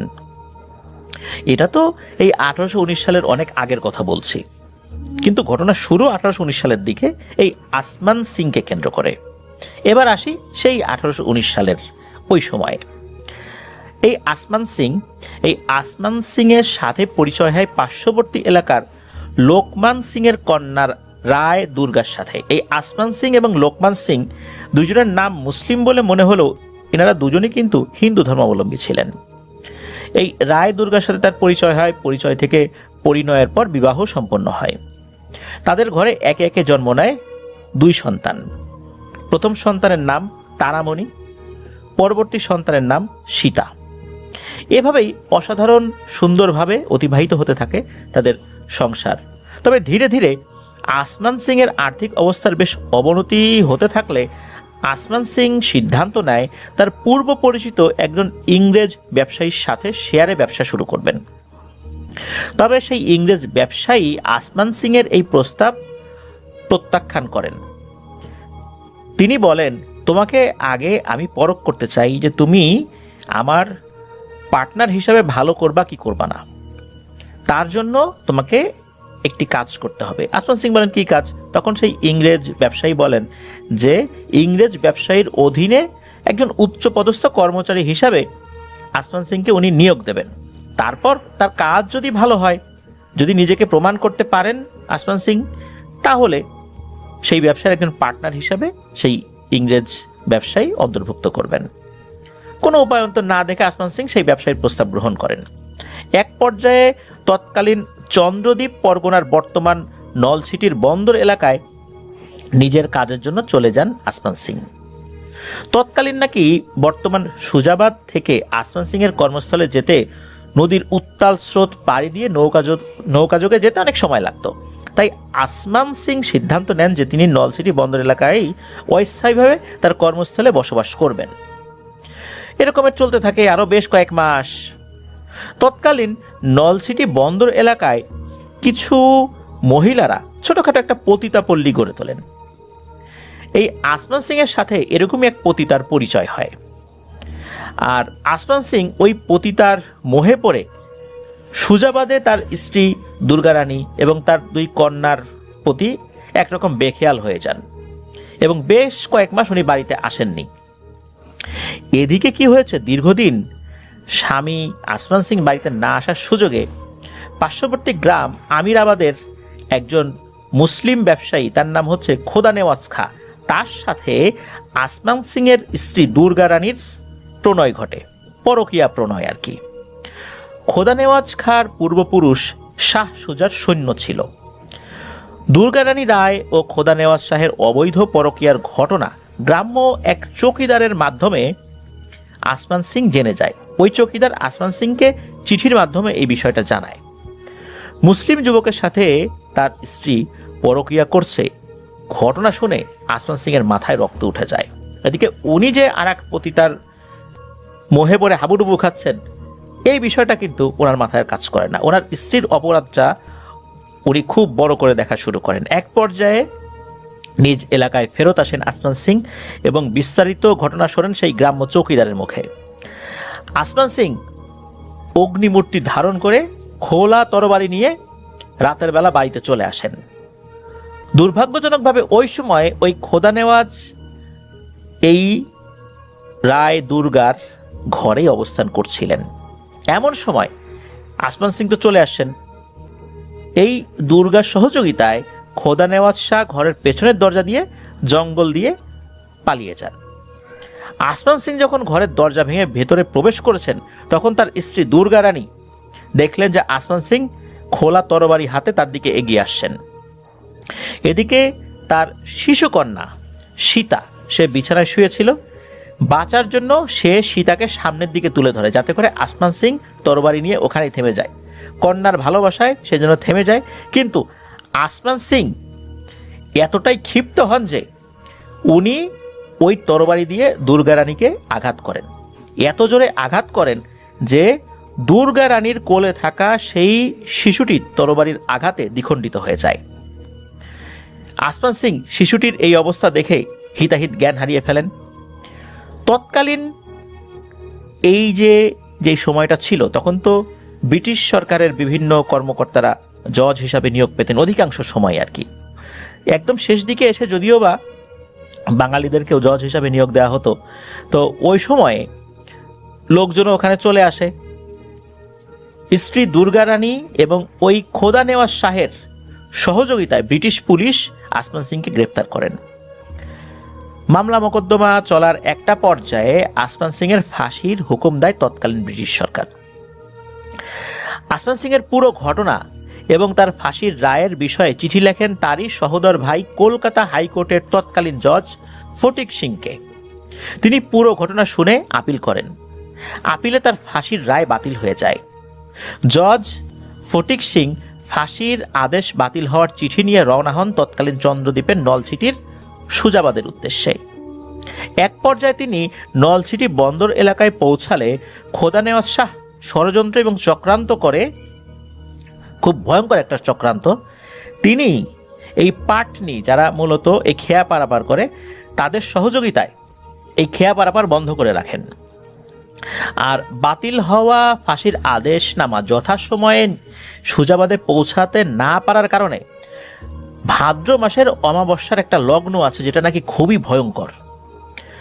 আসমান সিংয়ের বাড়িতে যেখানে ঘটনা ঘটেছিল ঠিক সেখানেই একটি পুরাতন শিমুল গাছের সাথে আসমান সিংকে ফাঁসিতে ঝুলিয়ে তার মৃত্যুদণ্ড নিশ্চিত করা হয় এবং তার মৃত্যুদণ্ড যথাসময়ে কার্যকর করা হয়। তৎকালীন নাকি এমন একটা নিয়ম ছিল, যেখানে ঘটনা ঘটতো, মানে অপরাধ যেখানে সংঘটিত হতো, ওখানে তাকে শাস্তি দেয়া হতো। ঘটনাক্রমে শোনা যায় আসমান সিংয়ের খুব শখের একটি সাদা ঘোড়া ছিল, যে ঘোড়াটি যুদ্ধবিদ্যায় খুবই পারদর্শী ছিল। এটা ছিল আসমান সিংয়ের খুব প্রিয়। মৃত্যুর আগে নাকি আসমান সিং ঘোড়াটিকে জড়িয়ে ধরতে চেয়েছিলেন এবং জড়িয়ে ধরে নাকি অনেক কান্নাও করেছিলেন। আসমান সিংয়ের ফাঁসির পর রহস্যজনকভাবে তার সাদা ঘোড়াটিকে কেউ আর খুঁজে পায়নি। আসমান সিং মারা যাওয়ার পর রাতের আধারে মানুষ কিছু অদ্ভুত শব্দ শুনতে পাওয়া শুরু করে। টগবগিয়ে বন জঙ্গল ভেঙে চুরমার করে ঘোড়া ছুটছে, আর ঘোড়া যেরকম শব্দ করে ডাক দেয় ওই রকম ডাক দিচ্ছে, আর কে যেন বলছে, যা যা, আরো জোরে, আরো জোরে, আরো জোরে চল, এভাবে বলছে। এক পর্যায়ে ধীরে ধীরে চারদিকে উক্ত ঘটনা ছড়িয়ে পড়ে এবং ভয়ঙ্কর এক আতঙ্ক ভর করে তৎকালীন এলাকাবাসীর মাঝে। আস্তে আস্তে রাতের আধারে মানুষের চলাফেরা শিথিল হয়ে পড়ে। কেউ যেন রাতের আধারে বের হতেই সাহস পায় না। অনেকে বিভিন্নভাবে চেষ্টা করেছিলেন বিভিন্ন হুজুর কবিরাজ ডেকে এই সমস্যার সমাধান করার জন্য, কিন্তু কেউ এই সমস্যার সমাধান করতে পারেন নাই। এমন একদিন ওই সময়কার একজন ব্যক্তি আফসার উদ্দিন আকন্দ নামের একজন ভদ্রলোক, ইনি বৃদ্ধ ছিলেন। তিনি আমিরাবাদ বাজার থেকে বাজার করে রাতের বেলায় ফিরছিলেন সুজাবাদ গ্রামের দিকে নিজ বাড়িতে। তখন হয়তো বা রাত আনুমানিক 8টা কি 8:30 হবে। এমন সময় তিনি টের পান বন জঙ্গল ভেঙে চুরে একাকার করে কেউ যেন ঘোড়া ছুটে আসছে। তখন তিনি রাস্তার পাশে যে যাবেন সেই সুযোগও নেই, মনে হচ্ছিল উনি নড়তেই পারছেন না। তার সামনে দিয়ে প্রবল বেগে ছুটে আসছে আসমান সিং ঘোড়ার পিঠে বসে, আর ঘোড়ার পিঠে বসা আসমান সিং এর হাতে খোলা তরবারি। আসমান সিং এর এমন ভয়ঙ্কর রূপ দেখে তিনি হতবাক হয়ে প্রবল আতঙ্কে জ্ঞান হারিয়ে ফেলেন। পরের দিন লোকজন তাকে উদ্ধার করে বাড়িতে পৌঁছে দেয়। ধীরে ধীরে উনি পুরো ঘটনা খুলে বললেও উনি এতটাই ভয় পেয়েছিলেন যে এই ভয়ের কারণে উনি মৃত্যুবরণ করেন। কলিমুদ্দিন নামক এক ব্যক্তি ছিলেন, তিনি পেশাগতভাবে মাঝি ছিলেন, যার বাড়ি ছিল নলছিটির 60 পাকিয়া গ্রামে।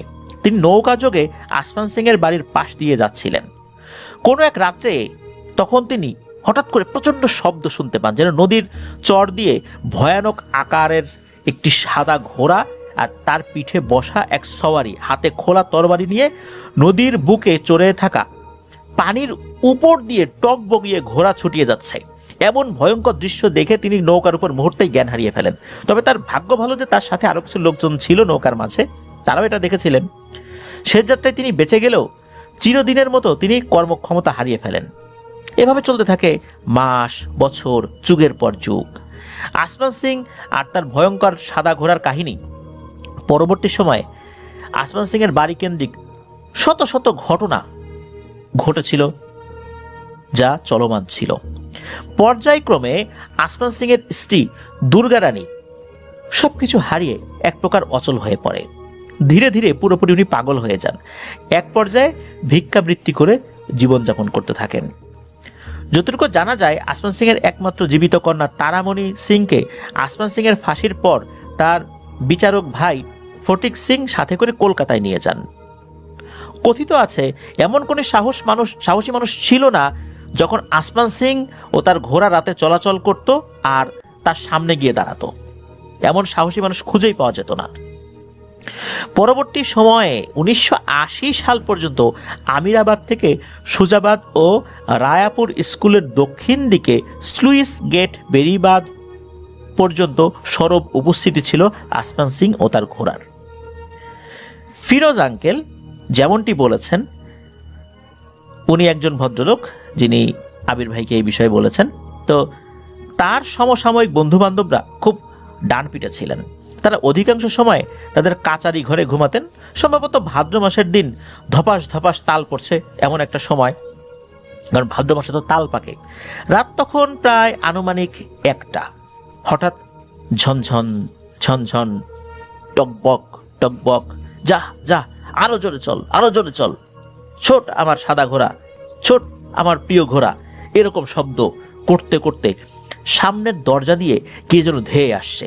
এই দেখে তিনি জানালার ভেতর দিক থেকে নিজের চোখে স্পষ্ট দেখেছেন একটা বিশাল দেহী সাদা ঘোড়া, তার পিঠে বসা আছে কালো এক ছায়ামূর্তি, হাতে একটা খোলা তরবারি। আসমান সিং আর তার ঘোড়ার ভয়ঙ্কর কাহিনী ছড়িয়ে পড়ে গ্রাম থেকে থানা। তৎকালীন শত শত মানুষ সাক্ষী ছিলেন সেই ভয়ঙ্কর ঘটনার।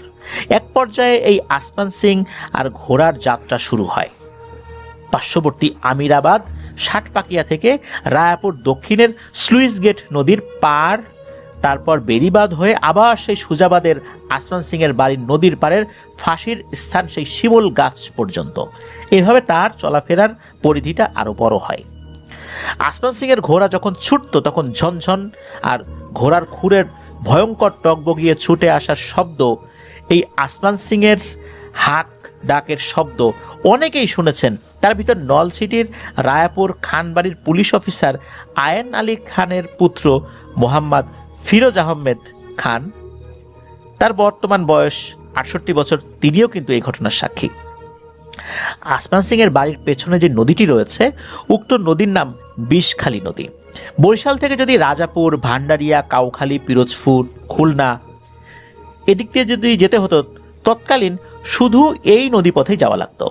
কথিত আছে সন্ধ্যার পরে বিষখালী নদীর আসমান সিং এর বাড়ির সুজাবাদ চ্যানেল এলাকা দিয়ে কেউ সহজে পার হতে পারত না। হয় নৌকা ডুবে যেত, না হয় কোনো না কোনোভাবে কেউ নদীতে পড়ে হারিয়ে যেত। পরবর্তীতে লাশ ভেসে উঠত। এতক্ষণ তো আমরা বিভিন্ন ঐতিহাসিক বিষয়গুলো শুনলাম। এবার আসুন আমরা বর্তমান সময়ের কাছাকাছি সময়ে যে ঘটনাগুলো ঘটেছে সেই ঘটনায় চলে আসি।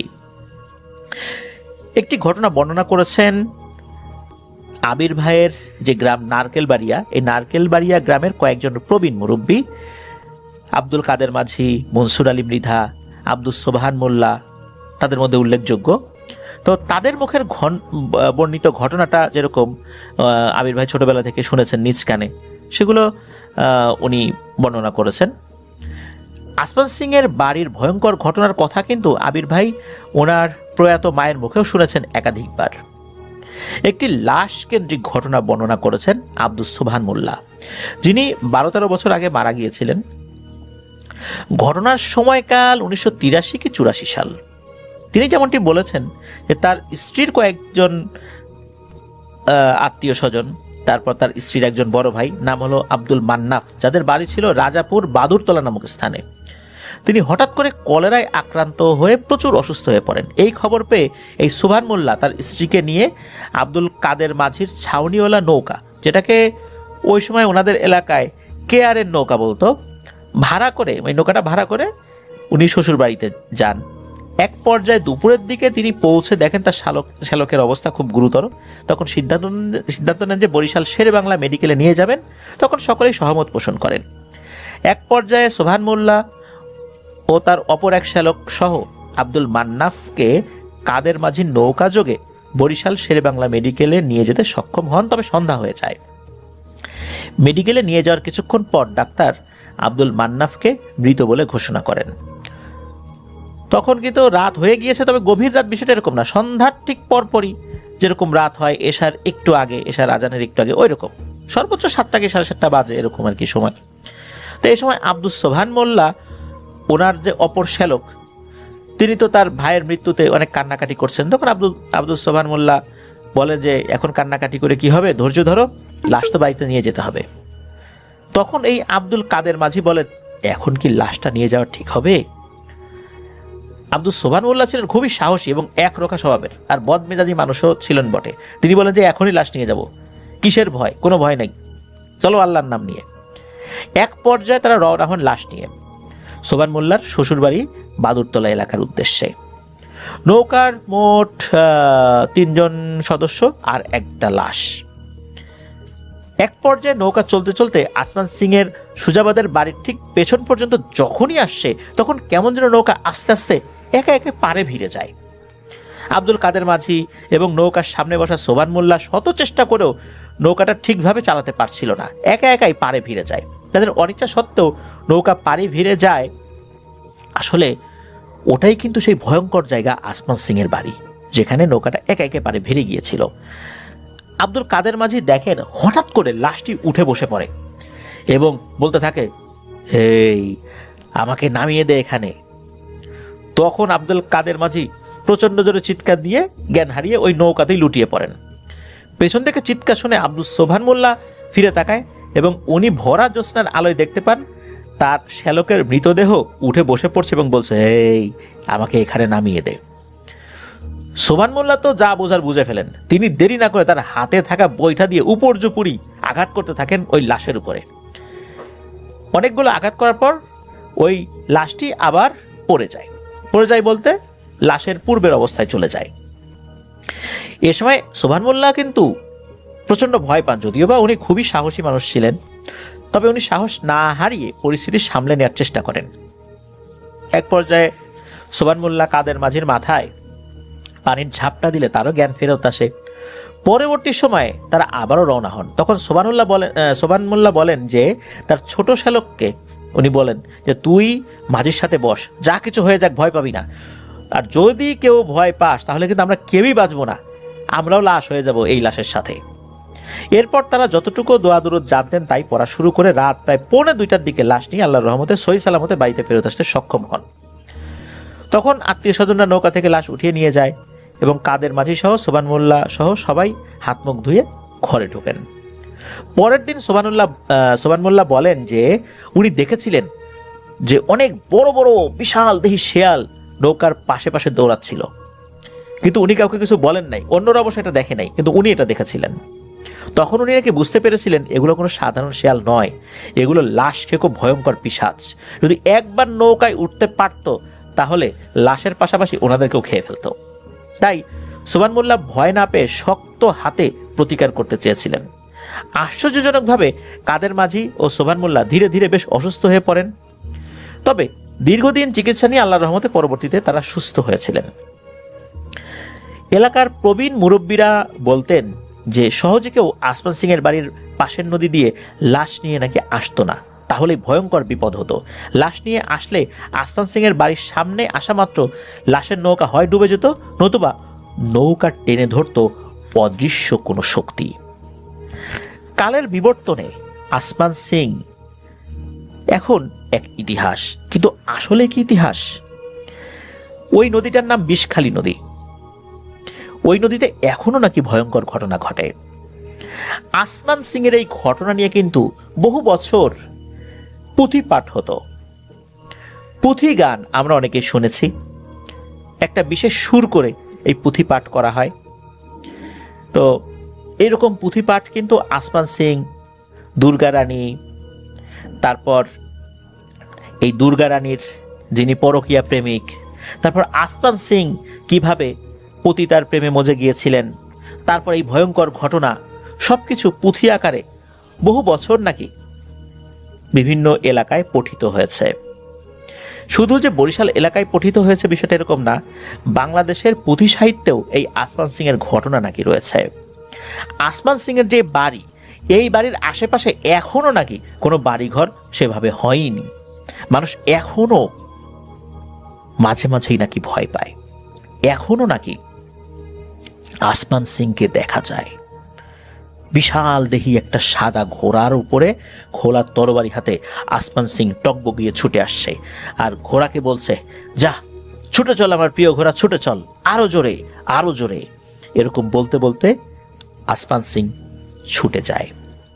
আসমান সিং এর যেই মেয়ে তো তার চাচার কাছে বড় হয়েছে, তার কি হয়েছে পরবর্তীতে জানা যায় না। আর আসমান সিং এর আর একটা মেয়ে, সে তো আসমান সিং এর হাতেই মারা গিয়েছে। আর আসমান সিং এর স্ত্রী দুর্গা রানীর সেই পরকীয়া প্রেমিকের কি হয়েছিল এটাও ওভাবে জানা যায় না। তারা কিভাবে নৌকা চলাচল বন্ধ করে দিয়ে এই ঘটনাটি ঘটিয়েছিল, আসমান সিং তিনি মারা যান। আর একটা ব্যাপার, সেটা হচ্ছে আসমান সিং যখন মারা যায় তখন ছিল ভাদ্র মাসের অমাবস্যা তিথি। অনেকেই বলে থাকেন, বিশেষ করে যারা তান্ত্রিক কবিরাজ, তারা বলে থাকেন এই ভাদ্র মাসের অমাবস্যা তিথিতে যদি কেউ অপঘাতে মারা যায়, বা অস্বাভাবিক মৃত্যু হয়, বা গলায় ফাঁস দিয়ে মারা যায়, বা কাউকে মারা হয়, ওই সময়ে ওখানে যদি পিশাচ শ্রেণীর জিন থাকে, সে নাকি ভয়ঙ্কর শক্তিশালী হয়ে যায়, সে ব্রহ্মদৈত্য হয়ে যায়। কথিত আছে এইভাবে যদি কেউ ব্রহ্মদৈত্য হয়ে যায় তাহলে তার বিনাশ করা খুবই কঠিন। সে অত্যন্ত শক্তিশালী হয়ে যায় এবং সে লাশ খেকো পিশাচ হয়ে যায়, এবং তাকে কখনোই দমানো যায় না। তাকে যেই দেখবে তারই বড় ধরনের কোনো ক্ষতি হয়ে যাবে। আসমান সিং এর ঘোড়াটার আসলে কি হয়েছিল এটা জানা যায় না। ওই ঘোড়াটিকে কেউ জীবিত দেখেনি, কিন্তু আসমান সিং এর মৃত্যুর পর থেকে এরকম ঘটনা ঘটে। অনেকেই বলেন ওই সময় কোনো একটা পিশাচ ওখানে ছিল সেই গাছের কাছে, সেই হয়তোবা এরকম ভয়ঙ্কর শক্তিশালী হয়ে আসমান সিং হয়ে ঘুরে বেড়াচ্ছে আজও। সে কাহিনী আজও ঘটে চলছে। প্রিয় লিসেনার্স, এনামুল হক আবির ভাই এই বিষয়ে বিভিন্ন ধরনের তন্ত্রবিদ্যায় পারদর্শী যারা আছেন, ওনার পরিচিত যাদেরকে উনি চেনেন যে তারা তান্ত্রিক, এনাদের সাথে কথা বলেছিলেন যে ভাদ্র মাসের অমাবস্যা তিথিতে যদি কারো অপঘাতে মৃত্যু হয় তাহলে আসলেই এরকম ঘটনা ঘটে কিনা। তারা বলেছেন হ্যাঁ, ওখানে যদি পিশাচ শ্রেণীর কোনো জিন থাকে তাহলে তারা খুব শক্তিশালী হয়ে যায়। প্রিয় লিসেনার্স, এখন এনামুল হক আবির ভাইয়ের যেই ঘটনাটি আপনাদের সাথে শেয়ার করব, এই ঘটনাটি মূলত ঘটেছিল ওনার বাবার মৃত্যুর সময় বা মৃত্যুর ঠিক পরপরই। ঘটনাটি ঘটেছিল 1999 সালের 10ই নভেম্বর। ওনার বাবা ঢাকার বাড্ডায় মৃত্যুবরণ করেন। মৃত্যুকালে ওনার বয়স হয়েছিল 53 বছর। তখন আবির ভাইয়ের বয়স 7 বছর ছিল। দিনটি ছিল বুধবার সকাল 10টা। ঢাকার বাড্ডায় চিকিৎসাধীন অবস্থায় তিনি মৃত্যুবরণ করেন। ওনার বাবার ফুসফুস এবং ব্লাড ক্যান্সার জনিত সমস্যা ছিল। আবির ভাইরা 8 ভাই বোন। আবির ভাই সবার ছোট। ওনার সবার যিনি বড় ভাই তার নাম হচ্ছে মোহাম্মদ নওশের জামিল, যাকে ওনারা দাদা বলে ডাকেন। তো এই নওশের জামিল তিনি সহ ওনাদের নিকটতম কিছু আত্মীয় স্বজন এবং ওনার বড় ভাইয়ের বন্ধুরা মিলে ওনার বাবার লাশ বাড্ডার স্থানীয় একটি মসজিদের ইমাম ও মুয়াজ্জিন সাহেবের সহযোগিতায় গোসল, জানাজা সহ আনুষ্ঠানিক কার্যক্রম সম্পন্ন করেন ওখানেই। লাশের প্রথম জানাজা সহ অন্য সব কার্যক্রম শেষে ওনাদের গ্রামের বাড়ি ঝালকাঠি জেলার রাজাপুর থানার নারিকেলবাড়িয়া গ্রামের উদ্দেশ্যে নিয়ে রওনা হন। এশার নামাজের পর ওনারা রওনা হয়েছিলেন। ওনার বাবার লাশের গাড়িতে ওনার বড় ভাই, মেঝো ভাই, ওনাদের সম্পর্কে এক মামা হতেন আলতাফ মামা, তো উনি এবং ওনার বড় ভাইয়ের একজন বন্ধু আলিম ভাই সহ এরকম আরও বেশ কয়েকজন, এর মধ্যে আরেকজন ছিলেন মানে ওনার যে মেঝো ভাই তার নাম হচ্ছে আমিরুল ইসলাম বিদ্যুৎ ভাই, তো এরকম বেশ কয়েকজন মিলে ওনারা রওনা দিয়েছিলেন। সকলেই এই লাশের গাড়িতেই ছিলেন। বাড্ডা থেকে গাড়ি যখন মাওয়া ফেরিঘাটে পৌঁছে তখন রাত প্রায় 11টা। ফেরি পার হতে প্রায় আরও 2.5 ঘন্টা সময় লেগে যায়। ফেরি পার হয়ে যখন পুনরায় গাড়ি আবার চলতে শুরু করে তখন রাত প্রায় 1:30টা বেজে যায়। যখন ভাঙার প্রায় কাছাকাছি চলে আসে গাড়ি, তখন ঘটে এক ভয়ঙ্কর ঘটনা। বাইরে প্রায় ঘন কুয়াশা, যেহেতু সময়টা শীতকাল ছিল, তো গাড়ির ভেতরে লাশের পাশে বসে আবির ভাইয়ের বড় ভাই কোরআন তেলাওয়াত করছেন, আর মেজো ভাই সহ অন্যান্যরা জিকির আজগার দোয়া দুরূদ পাঠ করছেন, আর আলতাফ মামা উনি সব কিছুর দিকে খেয়াল রাখছেন। গাড়ি তখন চলছে প্রায় 80 থেকে 90 কিলোমিটার পার আওয়ার স্পিডে। হঠাৎ করে ড্রাইভার সাহেব দেখেন গাড়ির সামনে রাস্তার উপর আড়াআড়িভাবে প্রকাণ্ড বড় একটা বাঘ রাস্তা রোধ করে শুয়ে আছে। ড্রাইভার সাহেব ছিলেন খুবই সাহসী, আর এদিকে আবির ভাইয়ের বড় ভাই উনি এমনিতেই খুব সাহসী এবং পরহেজগার ব্যক্তি, তো গাড়ির ভেতরে বসে সকলেই বিষয়টি দেখেছিলেন। বাঘটাকে দেখে ড্রাইভার গাড়ির গতি কমিয়ে রাস্তার এক পাশ দিয়ে বাঘটিকে খুব সাবধানে এড়িয়ে আবার জোরে গাড়ি টানতেন। সবার সামনে আচমকা এরকম একটা বাঘ সামনে এসে পড়ায় সবাই তো বেশ অবাক হয়েছিলেন, ভয়ও পেয়েছিলেন। বাঘটাকে ক্রস করার পর সকলেই পেছন দিকে তাকিয়ে দেখেন যে বাঘটির কি অবস্থা। সকলেই দেখতে পান যে গাড়ির পেছনের দিকে যেই কাঁচ থাকে সেই কাঁচ দিয়ে দেখেছিলেন যে ওই বাঘটি মনে হলো আকাশের দিকে লাফ দিয়ে অদৃশ্য হয়ে গেল। যখনই সবাই এই দৃশ্যটা দেখলেন সকলেই আল্লাহু আকবার বলে চিৎকার করে ওঠেন। তো যাই হোক, আল্লাহর অশেষ রহমতে গাড়িটা পূর্ণ নিয়ন্ত্রণেই ছিল, কোনো বিপদ আপদ আল্লাহর রহমতে হয়নি আলহামদুলিল্লাহ। তো এক পর্যায়ে ভোর 4:30টার দিকে লাশ নিয়ে ওনারা নারিকেলবাড়িয়া ক্লাবের সামনে পৌঁছে যান, আর ভোর 5টার দিকে লাশ নিয়ে ওনারা বাড়িতে প্রবেশ করেন। 11ই নভেম্বর সকাল 10টায় ওনাদের বাড়িতে আবির ভাইয়ের বাবার লাশের তৃতীয় জানাজা শেষে ওনাদের পারিবারিক কবরস্থানে সমাহিত করা হয় তাকে। ঠিক ওই দিন ওনাদের বাড়ির সকলে তো শোকে কাতর, চারপাশে নির্জন শুনশান নীরবতা, তবুও অনেক লোকজন ছিল ওনাদের বাড়িতে। ওই দিন রাত 9টার দিকে আবির ভাইয়ের মামাতো ভাই ইউনুস নেবাই, এই ইউনুস নেবাই লাঠি ও টর্চ হাতে নিয়ে ঘর থেকে বের হয়ে আসেন এবং চিৎকার করতে থাকেন। তার বড় ছেলে সুমনকে ডাকতে থাকেন। তো বলছে, এই সুমন তাড়াতাড়ি বের হওয়া, বের হওয়া, মহিষ ছুটে গেছে, তাড়াতাড়ি আয়, মহিষ বাঁধতে হবে। চারপাশ ভেঙে চুরমার করছে মহিষ। বলে রাখা ভালো, এই ইউনুস নেবাই 8 থেকে 10টি মহিষ পালতেন। ইউনুস নেবাই এবং সুমন কাকা মহিষ বাঁধার জন্য সামনে কিছুটা এগিয়ে গেলে দেখেন তার থেকে বেশ কিছুটা দূরে পূব পাশে মহিষ বিভিন্ন গাছগাছালি ভাঙতে ভাঙতে সামনে কবরস্থানের পূর্ব পাশের দিকে খালের ওপারে রাস্তার দিকে এগিয়ে যাচ্ছে। তিনিও মহিষের পিছু নিতে নিতে আগাতে থাকেন আর কি, এগিয়ে যান। তবে কিছুতেই মহিষের সংস্পর্শে যেতে পারছিলেন না তারা, কোনোভাবেই ওই মহিষকে ধরতে পারছেন না। মনে হচ্ছে ওনাদের এই হাঁটার যে গতি এটা খুব একটা জোরে ছিল না। ওনারা চেষ্টা করছেন জোরে আগানোর জন্য, কিন্তু ওনাদের গতিটা মনে হচ্ছে খুবই স্লো। ওনারা চেষ্টা করেও খুব বেশি জোরে যেতে পারছেন না। তারা খেয়াল করে দেখেন যে চারপাশে হঠাৎ করে মনে হলো কোনো সারা শব্দ নেই, একদম নির্জন। এই মহিষগুলোকে আর দেখা যাচ্ছে না। মহিষগুলোকে আর দেখতে না পেয়ে এই ইউনুস নেবাই সুমন কাকাকে বলেন যে খালের পূর্ব পাশে আরেকটু ঘুরে দেখে আসি আয়। এর কিছুক্ষণ পর সুমন কাকা ও ইউনুস নেবাই খালের পূর্ব পাশে একটা চার রয়েছে, ওই চারের গোড়ায় এগিয়ে আসলে যখনই চার পার হবেন তখনই একটা ভয়ঙ্কর জিনিস দেখতে পান যে সাদা কাপড় জড়িয়ে এই চারের পূর্ব পাশে কিছু একটা শুয়ে আছে। ওই অবস্থায় সাদা কাপড় পরিহিত বস্তুটিকে দেখে এই ইউনুস নেবাই ও সুমন কাকা প্রচন্ড ভয় পেয়ে চিৎকার চেঁচামেচি করতে করতে দৌড়াতে বাড়ির ভেতরে চলে আসেন। ইউনুস নেবাই ওই রাত্রে তিনি নিজে কিংবা ওনাদের ঘরের কাউকে ঘরের বাইরে নামতে দেন নাই। সকলে জিজ্ঞেস করেছেন কি হয়েছে, তখন উনি বলেন যে বাইরে যাওয়ার দরকার নাই, আমরা ভয় পাইছি, তোমরা বাইরে বের হইও না।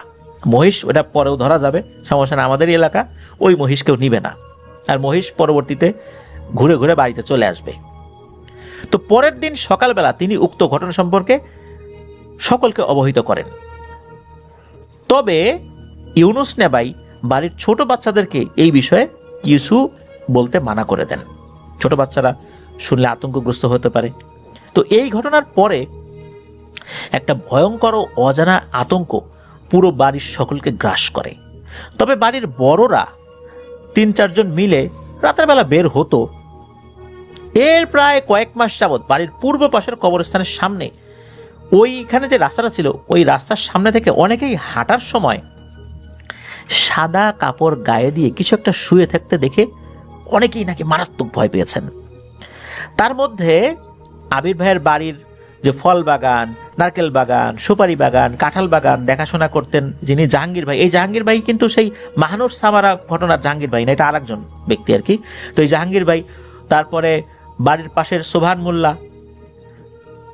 উনি সহ কিন্তু অনেকেই ভয় পেয়েছেন। তবে বাড়ির কবরস্থানের সামনে যে খাল রয়েছে, ওই খালের সামনে একটা চার আছে, ওই চারের গোড়ায় মূলত এই জিনিসটাকে অনেকেই দেখেছে। তবে তার মুখ আসলে ওইভাবে কেউ দেখেনি।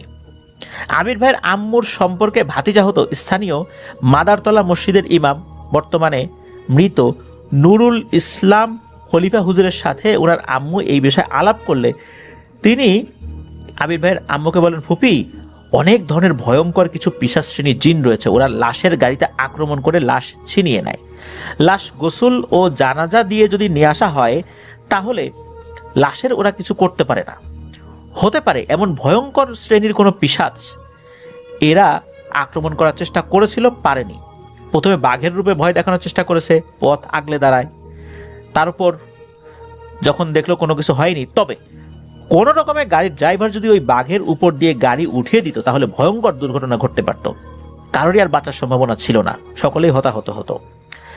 আর নিশ্চয়ই ওই ভয়ঙ্কর পিশাচ লাশের পিছু পিছু আসছে, নির্ধারিত একটা জায়গা পর্যন্ত আসতে পারলেও বাড়ির সামনে কবরস্থান থাকায় আর ওটা প্রবেশ করতে পারেনি। ওটা এভাবেই মানুষকে ভয় দেখিয়ে যাচ্ছে। পরবর্তী সময় হুজুর বিশেষ একটা পদ্ধতিতে রুকিয়া করেন, এরপরে আল্লাহর রহমতে পরিবেশ পরিস্থিতি স্বাভাবিক হয়ে যায়। এরপর থেকে আর তেমন কোনো ঘটনা এই বিষয়ে ঘটেনি। ওনাদের অর্থাৎ এই আবির ভাইয়ের বাড়ির পাশের একজন লোক ছিলেন, নাম হচ্ছে মনসুর। এই মনসুর আলী, যাকে ওনারা নানা বলে ডাকতেন, উনি অনেক লম্বা একজন মানুষ ছিলেন। অনেকেই নাকি এই মনসুর আলী নানার বেশে এই সাদা কাপড় পরিহিত ব্যক্তিকে দেখেছেন। শুরুর দিকে চেহারা দেখা যেত না, কিন্তু পরবর্তীতে এই মনসুর আলী নানার বেশে অনেককেই ভয় দেখিয়েছে। এখন অবশ্য এটা ঘটে না, এটি ছিল ঘটনা। প্রিয় লিসেনার্স, এই ঘটনার সাথে সম্পর্কযুক্ত আরও একটি ঘটনা আপনাদের সামনে এখন উপস্থাপন করব।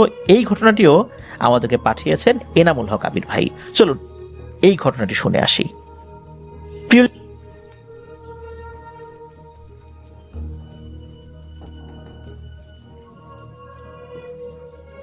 আবারও স্বাগতম জানাচ্ছি প্রিয় লিসেনার্স আমাদের এনামুল হক আবির ভাইয়ের পাঠানো নতুন আরও একটি ঘটনায়। তবে এই ঘটনাটি এই এপিসোডে ওনার শেষ ঘটনা। এরপরে মাশফিক ভাইয়ের ঘটনা আমরা বলবো, তারপরে রবি ভাইয়ের ঘটনা আমরা শেয়ার করব। চলুন ঘটনায় চলে যাই। ঘটনার সময়কাল 1997 সালের অগ্রহায়ণ মাস। অগ্রহায়ণ মাস তখন চলছে। রাজু ভাই পেশাগতভাবে একজন অ্যাম্বুলেন্স চালক। তো তিনি ঢাকা মেডিকেল কলেজ এলাকায় বসবাস করতেন। তিনি অধিকাংশ সময়ই রোগী পরিবহন করতেন, তবে লাশ পরিবহন খুবই কম করেছেন বলে তিনি জানিয়েছেন। তো এরকম একদিন তার মালিক ওসমান মিয়া তাকে সন্ধ্যার পরে জানান যে একটি লাশ নিয়ে যেতে হবে ঝালকাঠির রাজাপুরের তারাবুনিয়া গ্রামে, আর তাকে একাই যেতে হবে, দ্রুত যেন উনি রেডি হয়ে নেন। এরপর তিনি যখন ঢাকা মেডিকেলের সামনে আসছেন, জানতে পারেন যে লাশটি নিয়ে যাওয়া হবে। লাশটি একটি হিন্দু মেয়ের লাশ, তার বয়স 26-27 বছর হবে, যে বিষ খেয়ে আত্মহত্যা করেছে। লাশের ময়নাতদন্তের কাজ চলছে। হসপিটালের আনুষঙ্গিক কাজকর্ম এবং আইনগত প্রক্রিয়া শেষ হতে আরও ঘণ্টাখানেক লেগে যেতে পারে। একবার তিনি চিন্তা করলেন যে লাশ নিয়ে তিনি যাবেন না। এরপর ওই লাশের বাবার করুণ চাহনি ও আর্তনাদ এবং তার ওস্তাদ ও মালিক ওসমান মিয়ার কথা উনি ফেলতে পারছেন না। একরকম বাধ্য হয়ে সিদ্ধান্ত নেন ঠিক আছে উনি যাবেন। এরপর উনি সিদ্ধান্ত নেন যে হ্যাঁ, উনি লাশটি বহন করবেন। তিনিও তার গাড়িটাকে প্রস্তুত করেন লাশ বহন করার জন্য। রাত আনুমানিক 10টার কাছাকাছি সময় মেয়েটির লাশ একটি কফিন বন্দি করে তার বাবা ও সাথে থাকা কিছু আত্মীয় স্বজনরা গাড়ির কাছে নিয়ে আসেন। এক পর্যায়ে যখন লাশটি গাড়িতে তোলা হবে তখন হঠাৎ করে প্রচণ্ড দুর্গন্ধ বের হয়। লাশটি আসলে ওই ঢাকা মেডিকেলের মর্গে প্রায় 2 দিন ধরে পড়েছিল, তাই এত দুর্গন্ধ ছড়াচ্ছে। যাই হোক, রাজু ভাইয়ের কেমন যেন একটু গা গুলিয়ে আসে, মাথা ঝিমঝিম করে। তখন রাজু ভাইয়ের গাড়ির মালিক এবং রাজু ভাইয়ের এক সময়ের ওস্তাদ মুরব্বী মানুষ ওসমান মিয়া, তিনি রাজু ভাইকে ধমক দিয়ে বলেন, এই রাজু, যা তুই চা পান খায় আয়, আর তুই আমি কি মরবো না? এরকম পরিস্থিতি আমাদের হতে পারে না, এসব ভাবলে চলবে? যা, তোর সাথে আমিও যাব, ভয় নাই, আমি গেলে তোর আর ভয় নাই তো? চল, আল্লাহর রহমতে ওস্তাদ শাকদের দুজন মিলে যাব। বুঝছি তুই ভয় পাইছিস, তোকে দিয়ে একা এই লোকদেরকে ছাড়া যাবে না, আমিও যাব তোর সাথে। আর আমার এই সমস্ত লাশ টানার অনেক অভিজ্ঞতা আছে, আমি সব ভয় পাই না, চল। তো রাজু ভাই উনি একটু চা পানি খেয়ে আসেন। রাজু ভাইয়ের গাড়ির সাথে একজন হেল্পার থাকতো, তার নাম হচ্ছে হেলাল। ওই হেলাল ছেলেটা আবার ওই সময় বা ওই দিন অনুপস্থিত ছিল। যেহেতু অনুপস্থিত ছিল এই জন্য রাজু ভাই আসলে একাই ছিলেন। আর তার মালিক ওসমান মিয়া, উনিও যখন দেখলেন রাজু ভাইয়ের এই অবস্থা, প্রতিমধ্যে একটা ঝামেলা হয়ে যেতে পারে, এই জন্য উনি যাওয়ার সিদ্ধান্ত নিয়েছিলেন। তো যাই হোক, রাজু ভাই আধা ঘন্টা বিশ্রাম নিয়ে মাথায় একটু তেল পানি দিয়ে এসে চা পানি খেয়ে এসে উনি এখন প্রস্তুত যাওয়ার জন্য। এর মধ্যে কি হয়েছে, যেই লাশটি, এই লাশটি পুনরায় অন্য আর একটা ভালো মানের কফিনে ভরা হয়েছে, কিছু সুগন্ধি, তারপর কর্পূর, তারপর আগরবাতি, এই জিনিসগুলো চারদিকে রাখা হয়েছে, আগরবাতি ধরিয়ে দেওয়া হয়েছে যাতে করে এই লাশের গন্ধটা না পাওয়া যায়। তো রাজু ভাই গাড়ি স্টার্ট করেছেন, তার পাশেই তার ওস্তাদ ওসমান মিয়া, আর গাড়ির ভেতরে ওই লাশের সাথে মৃত মেয়েটির বাবা, এরকম কয়েকজন ছিলেন আর কি। তো যাই হোক, ওনারা রওনা দিয়েছেন ঝালকাঠির রাজাপুরের তারাবুনিয়া গ্রামের উদ্দেশ্যে। রাত তখন প্রায় 11টা। রাজু ভাইয়ের ওস্তাদ এই ওসমান মিয়া রাজু ভাইকে গাড়ি দ্রুত টানতে বলেন। রাত আনুমানিক 12:30টার দিকে তারা মাওয়া ফেরিঘাটে পৌঁছান। ভাগ্যক্রমে অল্পের জন্য ফেরিটা পেয়েও, আর ফেরিটা পেয়ে যাওয়ার কারণে ঘণ্টাখানিক সময় তাদের বেঁচে যায়। মানে ফেরিটা ছাড়বে ভাব এমন সময় ওনারা ওখানে উঠে যান, আর ওই সময় জ্যামও ছিল না। এক পর্যায়ে তারা ফেরি পার হয়ে রাত প্রায় 1:30টার দিকে নদীর ওপারে পৌঁছে যান। এরপর দ্রুত গাড়ি টানতে থাকেন প্রায় 100 কিলোমিটার পার আওয়ার স্পিডে। এরকম প্রায় আরও আধা ঘন্টা গাড়ি চালানোর পর হঠাৎ করে গাড়ির সামনে বড় একটা কালো কুকুর পড়ে যায়। রাতের বেলা এরকম কালো কুকুর হুটহাট চলাফেরা করতেই পারে। তো গাড়ি হঠাৎ করে ব্রেক করতে চাইলেও রাজু ভাইয়া সেটা পারেননি, উনি কুকুরের উপর দিয়ে উঠিয়ে দেন। তখন মনে হয়ে গেল গাড়ির একটি চাকা পাংচার হয়ে গেছে। হঠাৎ করে এই ধরনের একটা ঘটনার প্রেক্ষাপটে রাজু ভাই মনে করেছেন এখনই বড় ধরনের কোনো বিপদ ঘটবে, তবে আল্লাহর রহমতে কোনো ঘটনা ঘটেনি। গাড়িটা তার ওস্তাদ থামাতে বলেন। ওনার ওস্তাদের হাতে থাকা 5 ব্যাটারির একটি টর্চ লাইট এবং একটি লোহার রড নিয়ে উনি নিচে নামান। নেমে উনি বলেন যে রাজু, তুই গাড়ির ভিতরে চুপ করে বসে থাক, নিচে নামিস না। উনি নামার পর সবকিছু ভালো করে চেক করছেন, নিচে টায়ারের দিকে আলো দিয়েছেন ইঞ্জিনের দিকে আলো দিয়েছেন, দেখেন যে না কিছু নাই। হঠাৎ করে উনি যেই না গাড়ির পেছন দিকে তাকিয়েছেন, দেখেন সেই বিশাল কালো কুকুরটি এক দৃষ্টিতে এই ওসমান মিয়ার দিকে তাকিয়ে আছে। তার মানে হচ্ছে ওই কালো কুকুরটার কিছুই হয় নাই। তখন ওস্তাদ ওসমান মিয়া উনি ওই কুকুরটার দিকে লাইট ধরে লোহার রডটি নিয়ে আয়াতুল কুরসি পড়তে পড়তে ওই কুকুরটার দিকে তেড়ে যান। কুকুরটিও আস্তে আস্তে পাশে থাকা ঝোপঝাড়ের ভিতরে মিলিয়ে যায়। এক পর্যায়ে ওস্তাদ গাড়িতে ফেরত আসেন এবং দেখেন লাশের সাথে থাকা অন্য লোকজনগুলো অজ্ঞানের মতো হয়ে গেছেন, মানে তার জ্ঞান নাই, গভীর ঘুমে তারা অচেতন। কারণ হচ্ছে টানা 2 দিন এই লাশটি নিয়ে তারা ব্যস্ত ছিলেন, ঘুম নাই, কিচ্ছু নাই, খাওয়া দাওয়াও নাই, যার কারণে এই যে ঘটনাটা ঘটে গেল এদিকে ওনাদের কোনো হুশই নাই। ওস্তাদ রাজু ভাইকে বলেন, রাজু গাড়ি চালা, যা কিছু দেখবি ভয় পাবি না, সমস্যা হবে মনে রাখিস, এরকম হাজারো সমস্যার সাক্ষী আমি, এরকম হাজারো সমস্যা আমি ফেস করছি, মুখোমুখি হয়েছি, আল্লাহর রহমতের সমাধানও করছি, আল্লাহর উপর ভরসা রাখ, চল। এই বলে তারা আবার গাড়ি চালানো শুরু করেন। এক পর্যায়ে এই রাজু ভাই দেখে যে তার ওস্তাদ তিনিও মনে হচ্ছেন একটু তন্দ্রাচ্ছন্ন ভাব হয়ে গেছে। আর এই সময়ে গাড়ির লুকিং গ্লাসে রাজু ভাই দেখতে পান ওই যে কালো কুকুরটি প্রচন্ড গতিতে গাড়ির সাথে পাল্লা দিয়ে যেন দৌড়ে দৌড়ে এগিয়ে আসছে, অথচ তার গাড়ি চলছে প্রায় 100 কিলোমিটার স্পিডে। একটি কুকুর কিন্তু এত জোরে দৌড়াতে পারে না। তার ওস্তাদ তো খুব শক্ত মানুষ, কিন্তু তার ওস্তাদও একটু তন্দ্রাচ্ছন্ন ভাব তার চলে আসছে, উনি একটু ঝিমাচ্ছেন। রাজু ভাই তখন বলেন যে ওস্তাদ ওস্তাদ দেখেন দেখেন, আমি যেটা দেখি আপনিও সেটা দেখেন কিনা। তখন তার ওস্তাদ ওসমান মিয়া উনি তন্দ্রাচ্ছন্ন ভাব থেকে জেগে ওঠেন, উনিও লুকিং গ্লাসে দেখেন একই অবস্থা। উনি বলেন, রাজু তুই গাড়ি চালা। আর উনি জিকির করতে থাকেন। এভাবে চলছে, কখনো কখনো ওই কুকুরটিকে দেখা যায়, আবার দেখা যাচ্ছে নাই। এইভাবে চলছে, রাত হয়তো বা তখন 3টা 3:30 আনুমানিক হবে আর কি। ওনার ওস্তাদ আবারও একটু তন্দ্রাচ্ছন্ন হয়ে পড়েন। রাজু ভাই টের পান গাড়ির ভেতর থেকে চাপা কান্নার আওয়াজ আসছে আর ছপাত ছপাত শব্দ হচ্ছে। উনি যেই না পিছন দিকে একটু তাকিয়েছেন, অমনি দেখেন এই মেয়েটির লাশ উঠে বসে কান্না করছে আর নিজের শরীরের মাংসগুলো ছপাত ছপাত করে ছিঁড়ে ছিঁড়ে খাচ্ছে।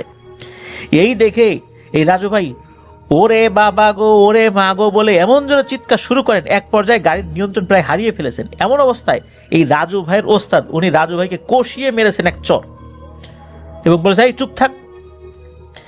এরপর ওনার ওস্তাদ পিছনে ঘুরে এই একই দৃশ্য দেখেছেন, কিন্তু দৃশ্য দেখে উনি আর ভয় পাননি। ওই যে ওনার কাছে একটা লোহার রড ছিল, ওই রডটি দিয়ে ওই মেয়েটার ডেড বডির উপরে একটা আঘাত করেছেন। মেয়েটি তো বসেছিল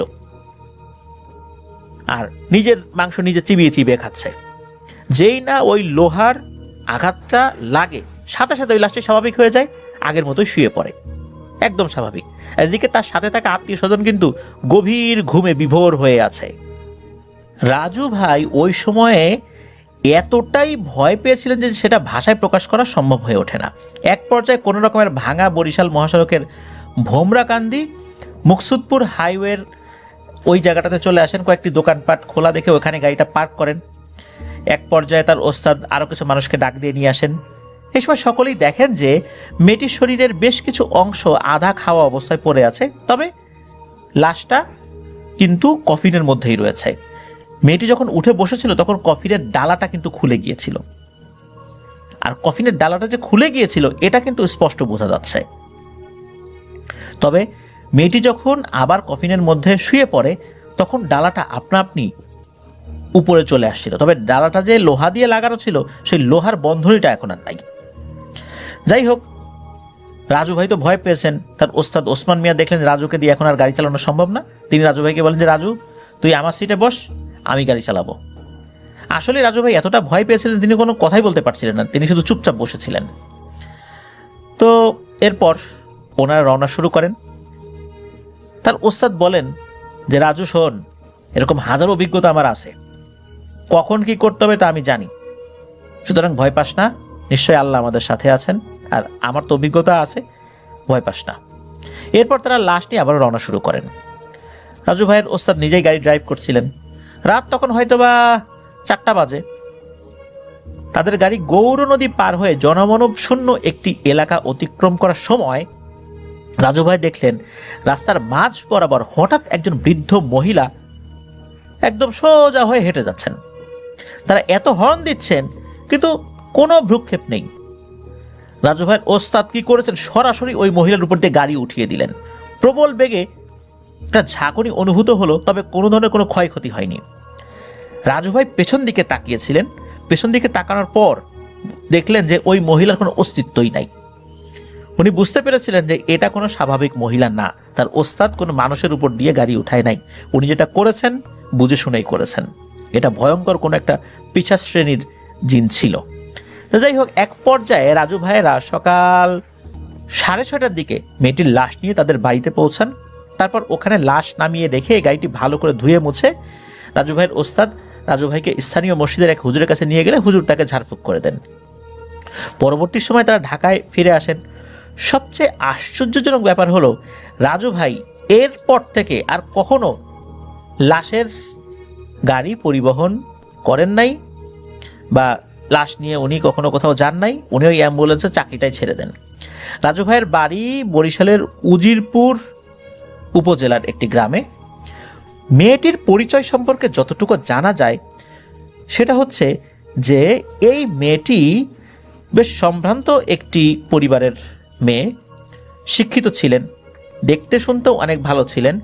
বরিশালের বিএম কলেজ থেকে ইংরেজি সাহিত্যে অনার্স মাস্টার্স কমপ্লিট করে বিসিএস এর জন্য ট্রাই করছিলেন। এর মাঝে তার বিয়ের কথাও পাকাপাকি হয়ে যায়। যে ছেলেটির সাথে তার বিয়ের কথা চলছিল সেই ছেলেটির সাথেও তার অনেক বছরের সম্পর্ক ছিল। তারই ধারাবাহিকতায় পারিবারিকভাবে বিয়ের কথা পাকাপাকি হয়ে যায়। সবচেয়ে কষ্টের বিষয় হলো মেয়েটির যেদিন বিয়ে হওয়ার কথা তার ঠিক আগের দিন এই ছেলেটি ঢাকায় এক সড়ক দুর্ঘটনায় মর্মান্তিকভাবে নিহত হয়। যাকে নিয়ে মেয়েটির এত স্বপ্ন ছিল সেই ছেলেটির আকস্মিক এই মৃত্যুতে মানসিকভাবে প্রচণ্ড ভেঙে পড়ে মেয়েটি। এক পর্যায়ে মানসিক ভারসাম্য হারিয়ে ফেলে, এ পাশে ও পাশে ঘুরে বেড়ায়, এলোমেলো ঘুরে বেড়ায়। আর এরকম শিক্ষিত একটা মেয়ের এরকম একটা করুণ পরিণতি পরিবারের সদস্যরা মেনে নিতে পারছিলেন। তারা তাদের মতো করে চিকিৎসা করছিলেন। এলাকার কিছু দুষ্টু ছেলে পেলেও ওই মেয়েটিকে খুব বিরক্ত করছিল। এমনিতেই মেয়েটি মানসিক ভারসাম্যহীন, মানসিকভাবে প্রচণ্ড আঘাত পেয়েছে, এরপর আবার ছেলেপেলেরা বিভিন্নভাবে বিরক্ত করছে। মেয়েটি কি করেছিল, সে এ সমস্ত ধকল সইতে না পেরে একটা পর্যায়ে বিষ খেয়ে আত্মহত্যা করে।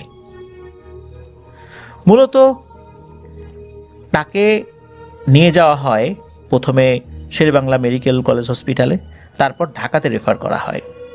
ঢাকাতে সে মৃত্যুবরণ করে। মৃত্যুর পর 2 দিন অতিবাহিত হয়ে যায়। এরপরই তাকে নিয়ে আসা হয়।